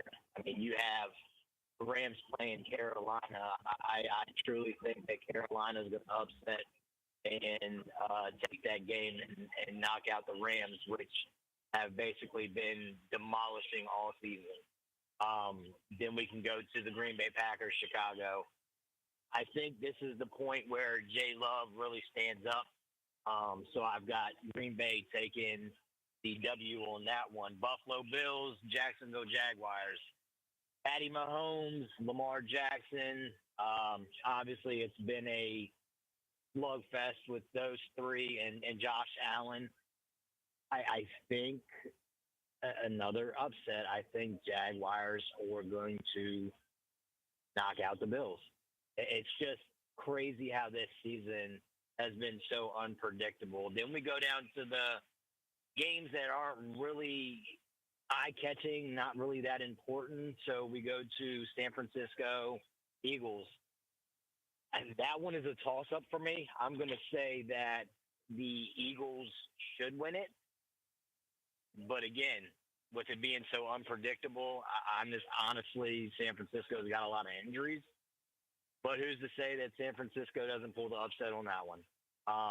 Chargers, Patriots all day. I'm not even going to contest to that one. And then last but not least, Houston and Pittsburgh. I'm going to say Pittsburgh takes that one. Knocks Houston out, no run game. The only thing that they can stand firm on is the defense. Defense isn't going to do it. Steelers, that's where I'm at. I like it. A couple big upsets. I think Pittsburgh over Houston and Panthers over Rams, both picking the upset 4 over 5. Those are some big ones. I like it. I also love your Jags pick over the Bills. As a guy who thinks the Jaguars are going to be the representative of the AFC in the Super Bowl, I'm right there with you. I think the Eagles-49ers game, you put that in kind of the second tier rate of games. I think that is going to be an exciting game, a high-scoring game, a fun game between the two sides. But I like the picks there, the Steelers over the Texans and the Panthers over the Rams. Raven Rob, appreciate you calling in. Have a great rest of your Tuesday. We'll talk again soon. Yeah, I'll be safe. There goes Raven Rob. I don't hate it. I mean, and he is right. And I think Dan from Midlothian also mentioned this a little bit too, where this season was so all over the place. You had the Panthers beat the Rams earlier this year. The Steelers, I mean, they were down and out. They were back in. They were down and out. All of that stuff. I mean, this season has been crazy. We will likely see multiple quote-unquote seed upsets here in the first round. All right, let's get our break in. We're running a little behind. We'll be back with more Fitz the Bill on this Tuesday morning. Hey, it's Paul Sargent, owner of All Set Auto Richmond. How would you like the best paint protection film, ceramic coating, or window tint for your vehicle? At All Set Auto Richmond, we have the products, knowledge, and experience to enhance and protect your vehicle. I personally invite you to come over and visit us at All Set Auto Richmond. We're on Mayland Drive near 64 and Gaskins. Or feel free to Google us, All Set Auto Richmond. That's ALSET Auto Richmond. All Set Auto Richmond. We can take any vehicle from ordinary to extraordinary. 1061 ESPN on-air interviews presented by the Herman Allen Plumbing Heating and Cooling Hotline with Lennox products that make the air in your home absolutely perfect. At Fisher Investments, we may seem like other money managers, but we're different. What makes you so different than the rest of us? We ensure clients receive unparalleled service at every step of the relationship. Tell me more. Our investment counselors focus on service over sales, prioritizing clients' needs. How do you make money? We don't sell any commission-based products. We have a simple management fee. based on the value of our client's portfolio. So we do better when our clients do better. What about client portfolios? We get to know each client, their finances, family, health, lifestyle, and more, and then we tailor a portfolio based on their specific goals and needs. Your clients really come first then, huh? Yes, we make them a top priority. Our goal is helping them achieve a comfortable retirement. Wow, maybe we are different. At Fisher Investments, we're clearly different. Learn more at FisherInvestments.com. Investing in securities involves the risk of loss. Coverage varies by plan. View contracts and exclusions at endurancewarranty.com. Auto repair bills are through the roof. $3,000 to replace the transmission, $4,000 for a blown engine. And if your manufacturer's warranty is expired, you'll have to cover it all out of pocket. You need an Endurance Auto Protection Plan. No matter what the mileage, if your car is under 20 years old, Endurance can get you covered on the engine, electrical system, transmission, AC, drivetrain, and more. Endurance has plans for any budget. Repairs can be done at the certified mechanic of your choice, and they're paid directly with no middleman. Plans cover 24/7 roadside assistance, towing, battery jumps, fuel deliveries, tire changes, lockout services, and a 30-day money-back guarantee. Act now and get our elite benefits, including complete tire care and key fob replacement, a $2,000 value at no extra cost. With Endurance, you could never pay for covered auto repairs again, so call now for your free quote. Call 800-319-5725. 800-319-5725. 800-319-5725. Weather reports on 106.1 ESPN Richmond, brought to you by Herman Allen Plumbing, Heating, and Cooling, a premier Lennox dealer. Online at HermanAllenPlumbing.com. Henrico Sports and Entertainment Authority Executive Director Dennis Bickmeyer joins Bob Black for the Henrico Huddle, ESPN Richmond's newest monthly feature. Attention, have you racked up $10,000 or more in credit card debt? Are you barely getting by making minimum payments? With credit card debt reaching all-time highs, National Debt Relief is notifying consumers about significant debt relief options currently being made available to help those with overwhelming credit card debt. These options may reduce a large portion of credit card debt for those who qualify. You don't need to declare bankruptcy or take out a consolidation loan, and you may only have to pay back a fraction of what you owe, even if you have bad credit. National Debt Relief has already reduced the credit card debt for more than 550,000 consumers, so don't wait. If you owe $10,000, $20,000, or even $100,000 in credit card debt, you can now take advantage of this financial debt relief as the cost of living continues to skyrocket. To check what debt reduction you may qualify for, call 800-649-2626. That's 800-649-2626. Again, 800-649-2626. Make 2026 the year you commit to fit with ACAC Fitness and Wellness Centers. Check in just 8 times during your first month and earn your joining fee back. With pools, group classes, racket sports, and newly renovated fitness floors, you'll have the variety and motivation to stay on track. Plus, enjoy up to 2.5 hours of daily childcare. So no excuses. Finish strong with saunas, hot tubs, and our recovery zone.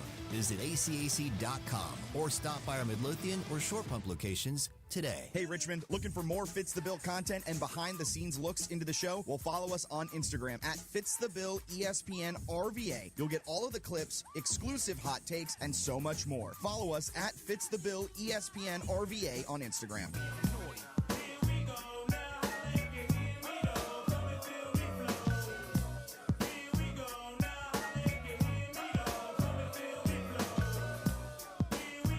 We're back in Fitz the Bill. I'm Jack Fitzpatrick out alongside ESPN Richmond, where Richmond talks sports. We've still got to reveal the number 1 and number 2 games of Wild Card Weekend. Number 2, are you ready for this one? I'm ready. Bills at Jaguars. That one should be fantastic. I think this one's going to be a blast. I think this one will be a classic. This is why he won the MVP game. You think Josh Allen's going to do that to the Jaguars? I think Josh Allen can do that to the Jaguars. However, history has shown that when Josh Allen faces Josh Allen, the other Josh Allen gets the better advantage. You're not wrong. He changed his name, though, right? He's not Josh Allen. He's Josh Hines Ward Allen. Yeah. When he was just Josh Allen originally. Is he Hines Allen? I think he's Hines I think Allen. it's I think Hines he Allen. hyphenated it. Yeah, he added his birth mother. His stepdad. Nah, don't get me. Don't get you lying. I was like, I don't know. I don't know why he hyphenated. I just remember like something about his sister and them doing whatever. And irrelevant. Yeah. I just remember yes, when he was Josh Allen. I just remember when they played, he had a good game, and they were like, "This is the first time somebody with the same name has sacked somebody." Remember Shaq Leonard? Yes. And then he became Darius. No, Darius Leonard became Shaq Leonard. Yeah.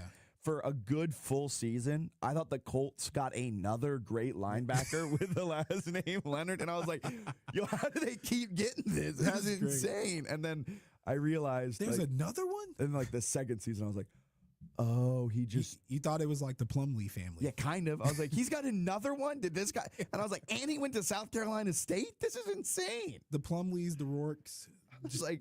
Someone's got to investigate SC State in their recruiting for both of these all-world linebackers. Like Leon Sandcastle. That's great. I was like, oh man, that's on me. That's on me. So I love nerd playoff numbers. Of course. I took a look at the last 5 weeks. I think the 5 weeks heading into the playoffs is just a good sample to see how teams are performing heading in. Josh Allen ranks 10th out of 14 quarterbacks in EPA per dropback. He had 122 dropbacks over the last 5 weeks. He ranks just below Jordan Love and just above Sam Darnold over that month-ish of the season. He hasn't been playing his best football as of late. Now, I get it, the playoffs are different, but he's going up against a Jacksonville Jaguars defense that has been uber efficient over the last month or so of the season. They rank second out of all playoff defenses in EPA allowed per play over the last 5 weeks. So that right there means that Josh Allen's going to have a superhero type game to try and get the Bills over the hump against a Jaguars team that's going to win the AFC. Like, this is going to be a tall task. The Jaguars are the hottest team in the NFL right now. Yes, hottest team in the NFL. And again, like I said about the Texans, that's what you fear when you come into the playoffs, those teams that start to find their rhythm in December. But the difference here is that Josh Allen won MVP. He is the type of playmaker at the type of position where he truly can change the game by himself.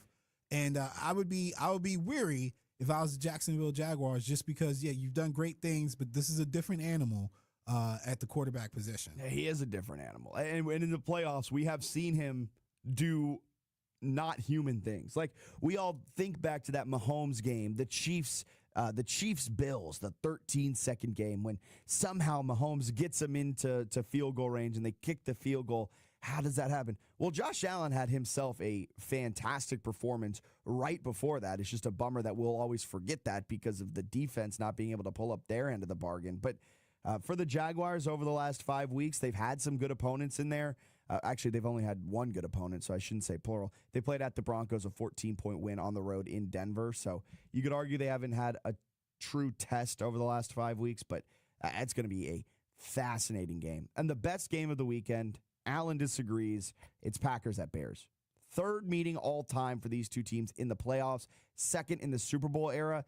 They met for the first time in 1941 in what I am calling a game before the NFL championship, which was a 33-7 Bears win. And then they met in 2010 in the NFC championship where the Packers won 21-14. So a storied rivalry.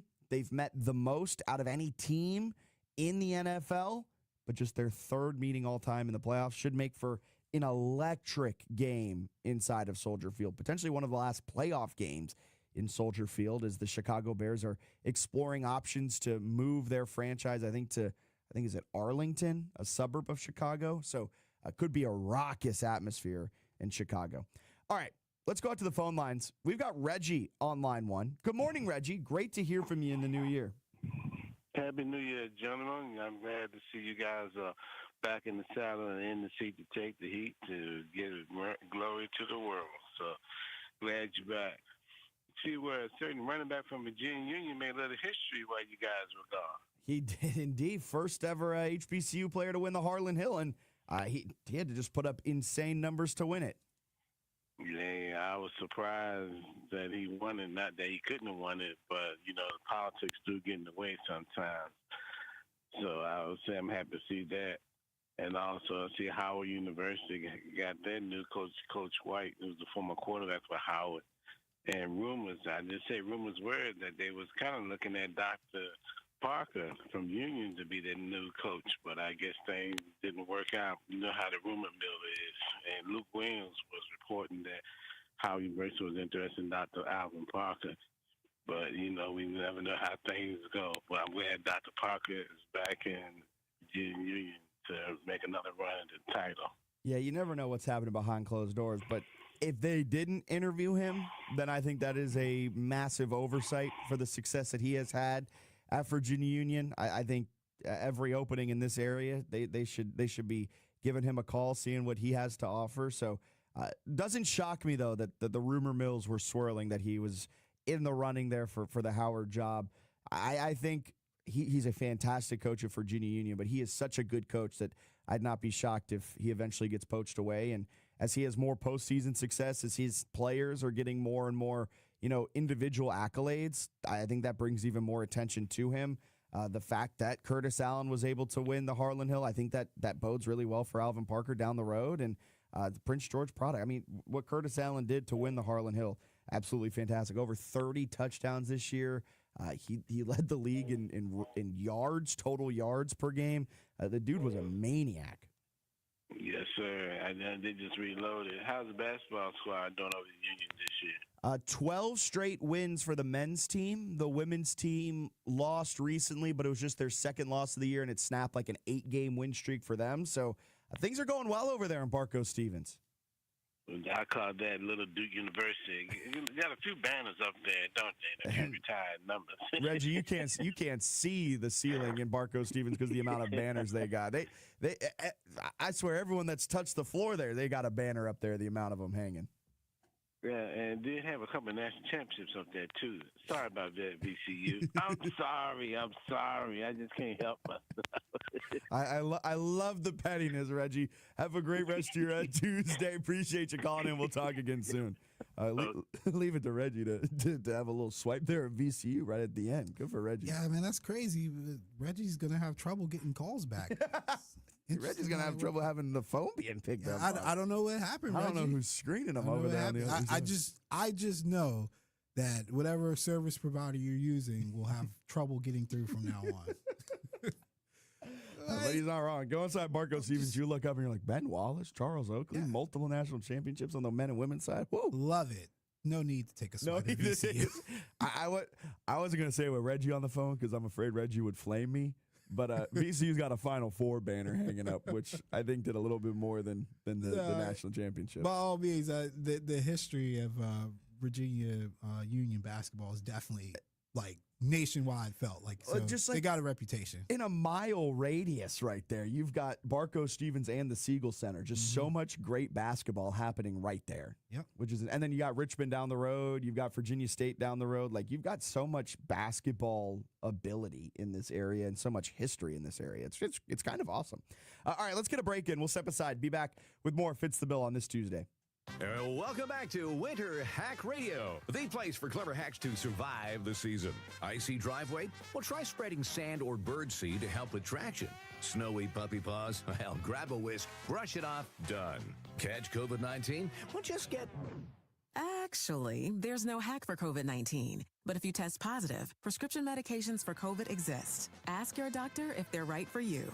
Visit PfizerForAll.com to learn more. Sponsored by Pfizer. Taxes was feeling so stuck.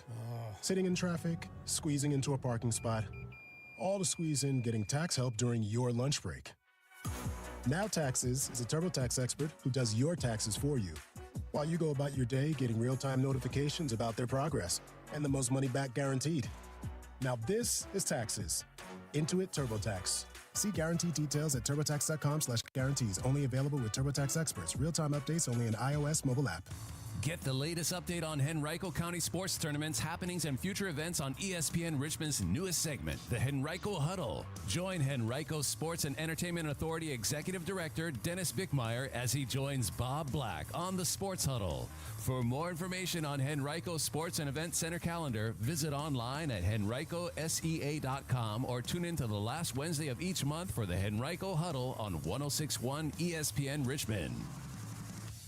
This is advertising material. 3 a.m. You're in the hospital, injured, and you need help now. Alexander Shannara Trial Attorneys answers 24/7. Accidents don't wait for business hours. Car accidents, truck wrecks, workplace injuries, medical malpractice. Serious injuries require immediate action. Over 250,000 clients represented. Over $2 billion recovered. Call now. 877-222-6666 or alexwins.law. Alexander Shannara Trial Attorneys. We fight while you heal. Past results do not guarantee future outcomes. Every case is different. Phil George's licensed attorney in Virginia. Responsible for legal work. Office is located at 500 East Main Street, Suite 1600-113, Norfolk, Virginia 23510. With rising gas prices in the RVA, save money every time you fill up with the Fuel Rewards program at Bon Air Shell. Sign up today at bonAirShell.com or stop by 8762 Huguenot Road. A duo that's perfect together. That's Herman Allen Plumbing, Heating and Cooling, and Lennox. Herman Allen is your local Lennox dealer, and they're committed to making your family's home comfort their top priority. With a wide assortment of Lennox products to offer, Herman Allen Plumbing, Heating and Cooling will ensure your home's air is perfect for your family. Call today at 804-746-5853 or visit online at hermanallenplumbing.com to learn more about how you can experience expert service and care. Logan Fury did something smart. He saved hundreds on auto insurance switching to Progressive. With that money, he bought a mini treadmill. Is walking on it during video conference calls more distracting than he thought? Yes. And is that because he overestimated his foot-eye coordination? Definitely. But it's Logan's savings, and if he wants to burn calories and any chance at a promotion, we say, good for you, Logan. Switch and see if you could save with Progressive and treat yourself. Progressive Casualty Insurance Company and Affiliates. Do you hear that? Asthma triggers are everywhere. From dust mites, pet dander, and pollen, to smog and smoke, an asthma attack can strike anywhere, anytime. Be prepared with quick-acting Primatene Mist. Clinically proven to open airways quickly. It's the #1 FDA-approved asthma inhaler available over the counter. Primatene Mist. Breathe easy again. Use as directed. From kickoff to the final whistle. Let's go! Your Sundays belong to the NFL. The league's best matchups all season long. Only on 106.1 ESPN Richmond, where Richmond talks NFL all season long.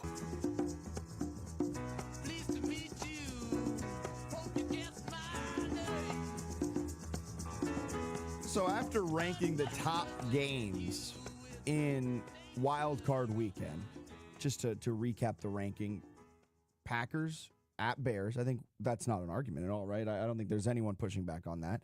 I got Alan right at the right time to say that. And number 2, Bills at Jags. The third best game, Eagles at Niners. The fourth best game, Texans at Steelers. And the fifth best game, Chargers at Patriots. And rounding it out, it's the Rams at Panthers. I will add the caveat for that game, a little asterisk on it. If the Panthers are able to make it interesting, if the Panthers are able to pull out a win or keep it close, that game could quickly become one of the best ones of the weekend. I just don't foresee that happening. I see the Rams kind of walking all over the Panthers. They've learned from their mistakes from that loss a little while ago. I don't see Stafford making as many mental mistakes as he did in Carolina the first time, so I think the Rams run away with that. All right, we got Bruce on line 1. I imagine Bruce wants to talk NBA, so I want to bring this up with you, Bruce, because the last time we talked, before we went on holiday break, right, the Thunder, they were living large. They started the season 25-1. It looked like they were on pace to break the all-time wins record. Bruce, over that holiday break, and as of late, they're 6-6, and they've started to have the wheels come off a little bit, including last night's loss to the Hornets. You worried about the Thunder at all? Good morning, Fitz and Alan. Happy New Year, ESPN Richmond. Man, it seems as though Santa was not in a jolly mood in OKC land. 3 losses to the Spurs? What happened last night? What happened last night, Bruce? What happened last night? They're the Hornets. Yeah. Scratch your head 2 times. Wow. I mean, and then, guys, you guys being on holiday break, the comment from J-Dub and SGA regarding San Antonio, hey, maybe they are better than us, and Wemby is a tough player. He takes up a lot of space on the court. Wow. I was sort of Like, what? What are y'all saying? Y'all are the NBA champs. Y'all got swagger. You know, show some of that swagger. Don't say these things. You should be saying we're on pace to do what we're going to do this year, to repeat, and whomever comes into our territory, and even if we're on the road, we're going in and smash. So I was a little bit taken back by those comments. A lot has happened in the association since our break, the holiday break. But, you know, I wanted to talk yesterday because I could have given more juice to my 76ers. Their play in the Garden was impressive at best. Last night, of course, we lose in overtime to a Nuggets team without a joker. So that was sort of head scratching for me.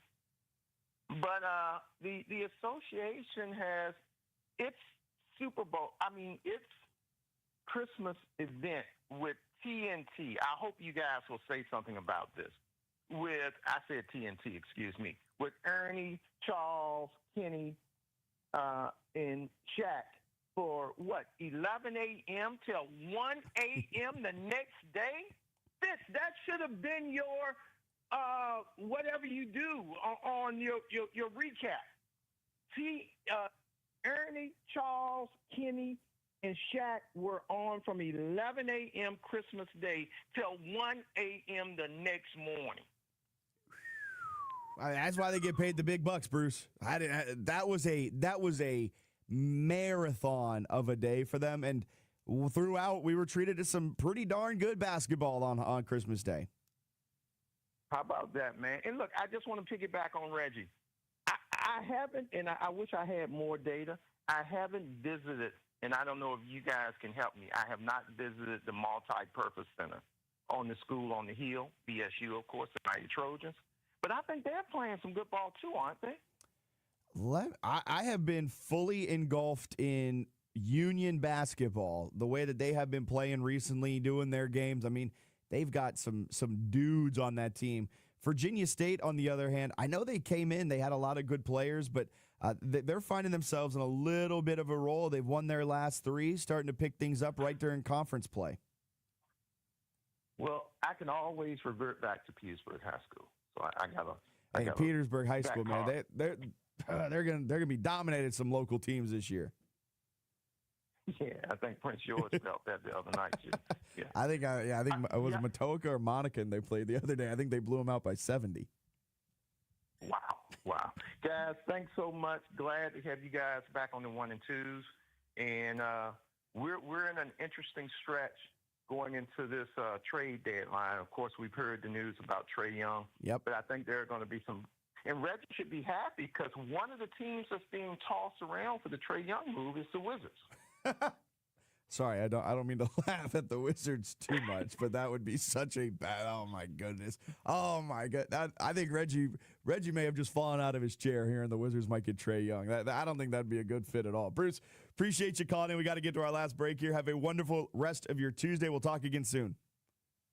Thanks, guys. There goes Bruce.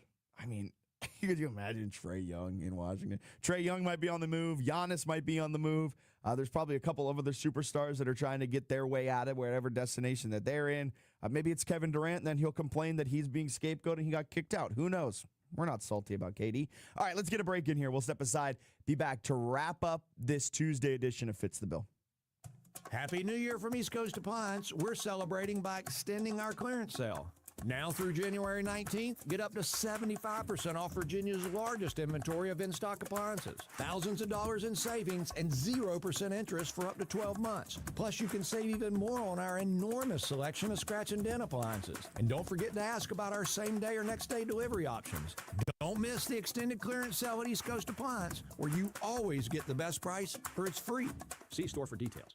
Ugh, I'm getting so sick of going to the laundromat. Didn't you just get a new washer and dryer? Yeah, but it still hasn't arrived. Where'd you get it? One of those big hardware stores. And every time I call, I get the garden department, lumber department, or something like that. Next time, let me know. I have this appliance guy who does same-day or next-day delivery and install. I'm going to call and cancel my order. Great idea.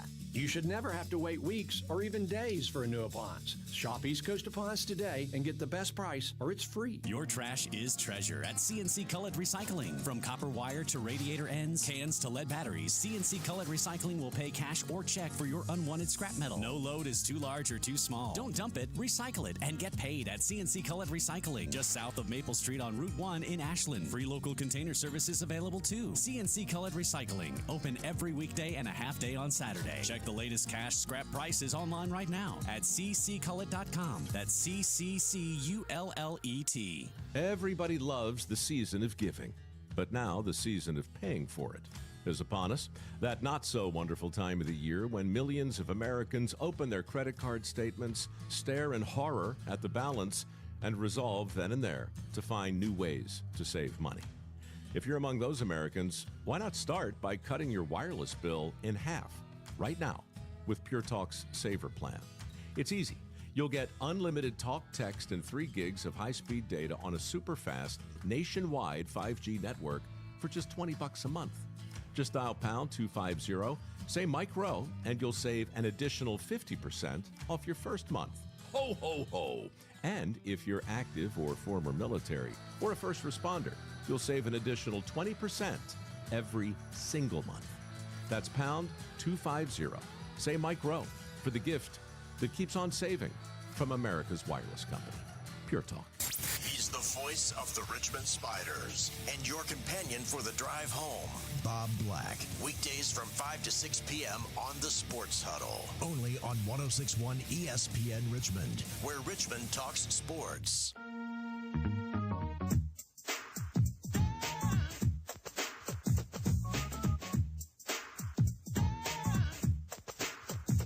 Back in on this Tuesday morning to wrap things up on Fitz the Bill. I'm Jack Fitzpatrick. Alan alongside. Coming up tomorrow, we've got Lake Lewis Jr. live in studio to break down all things NFL playoffs and recap the season that was for the Washington Commanders and to talk about where they can go from here. The draft order is set.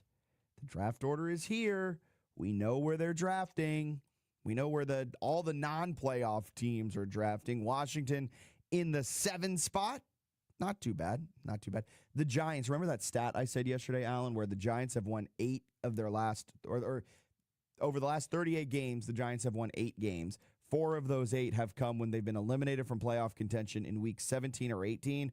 So essentially half of their wins over the last 3 seasons, whatever it may be, have come to hurt their draft stock.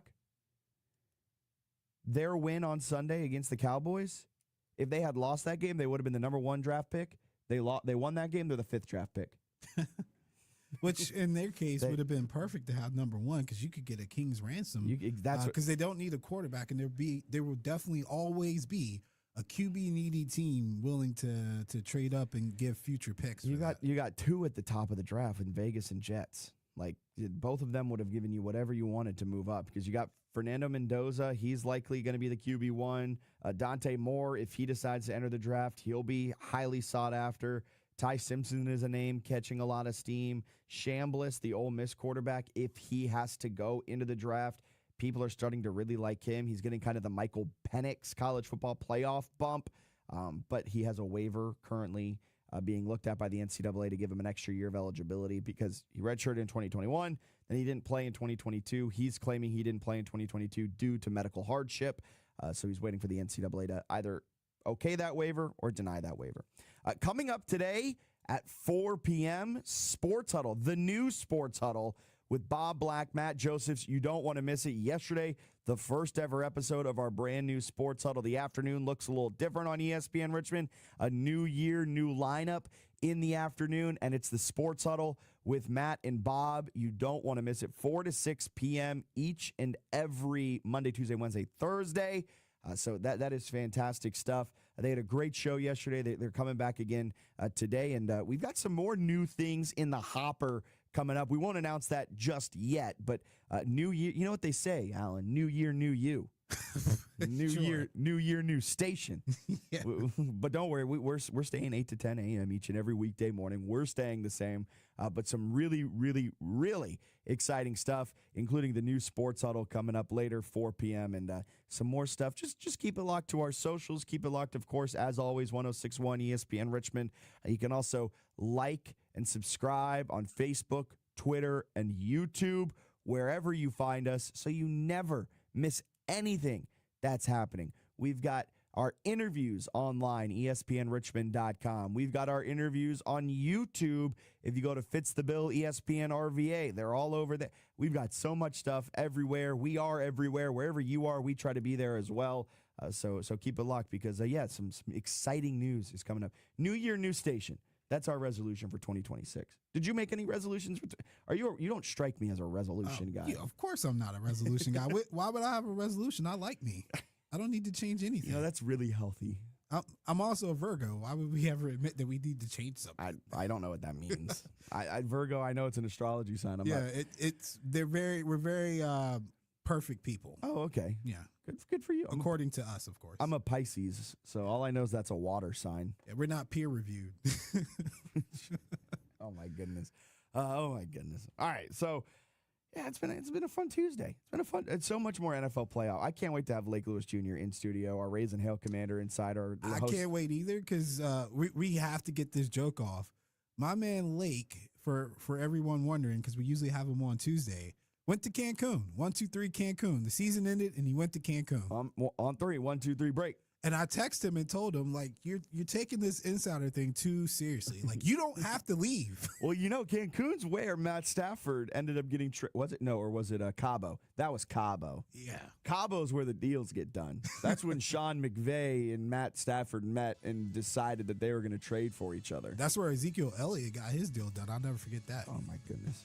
What happened to Ezekiel Elliott? Was he in the league this year? No, man. Life happened, man. You know he wore out. He wore out 5 years ago.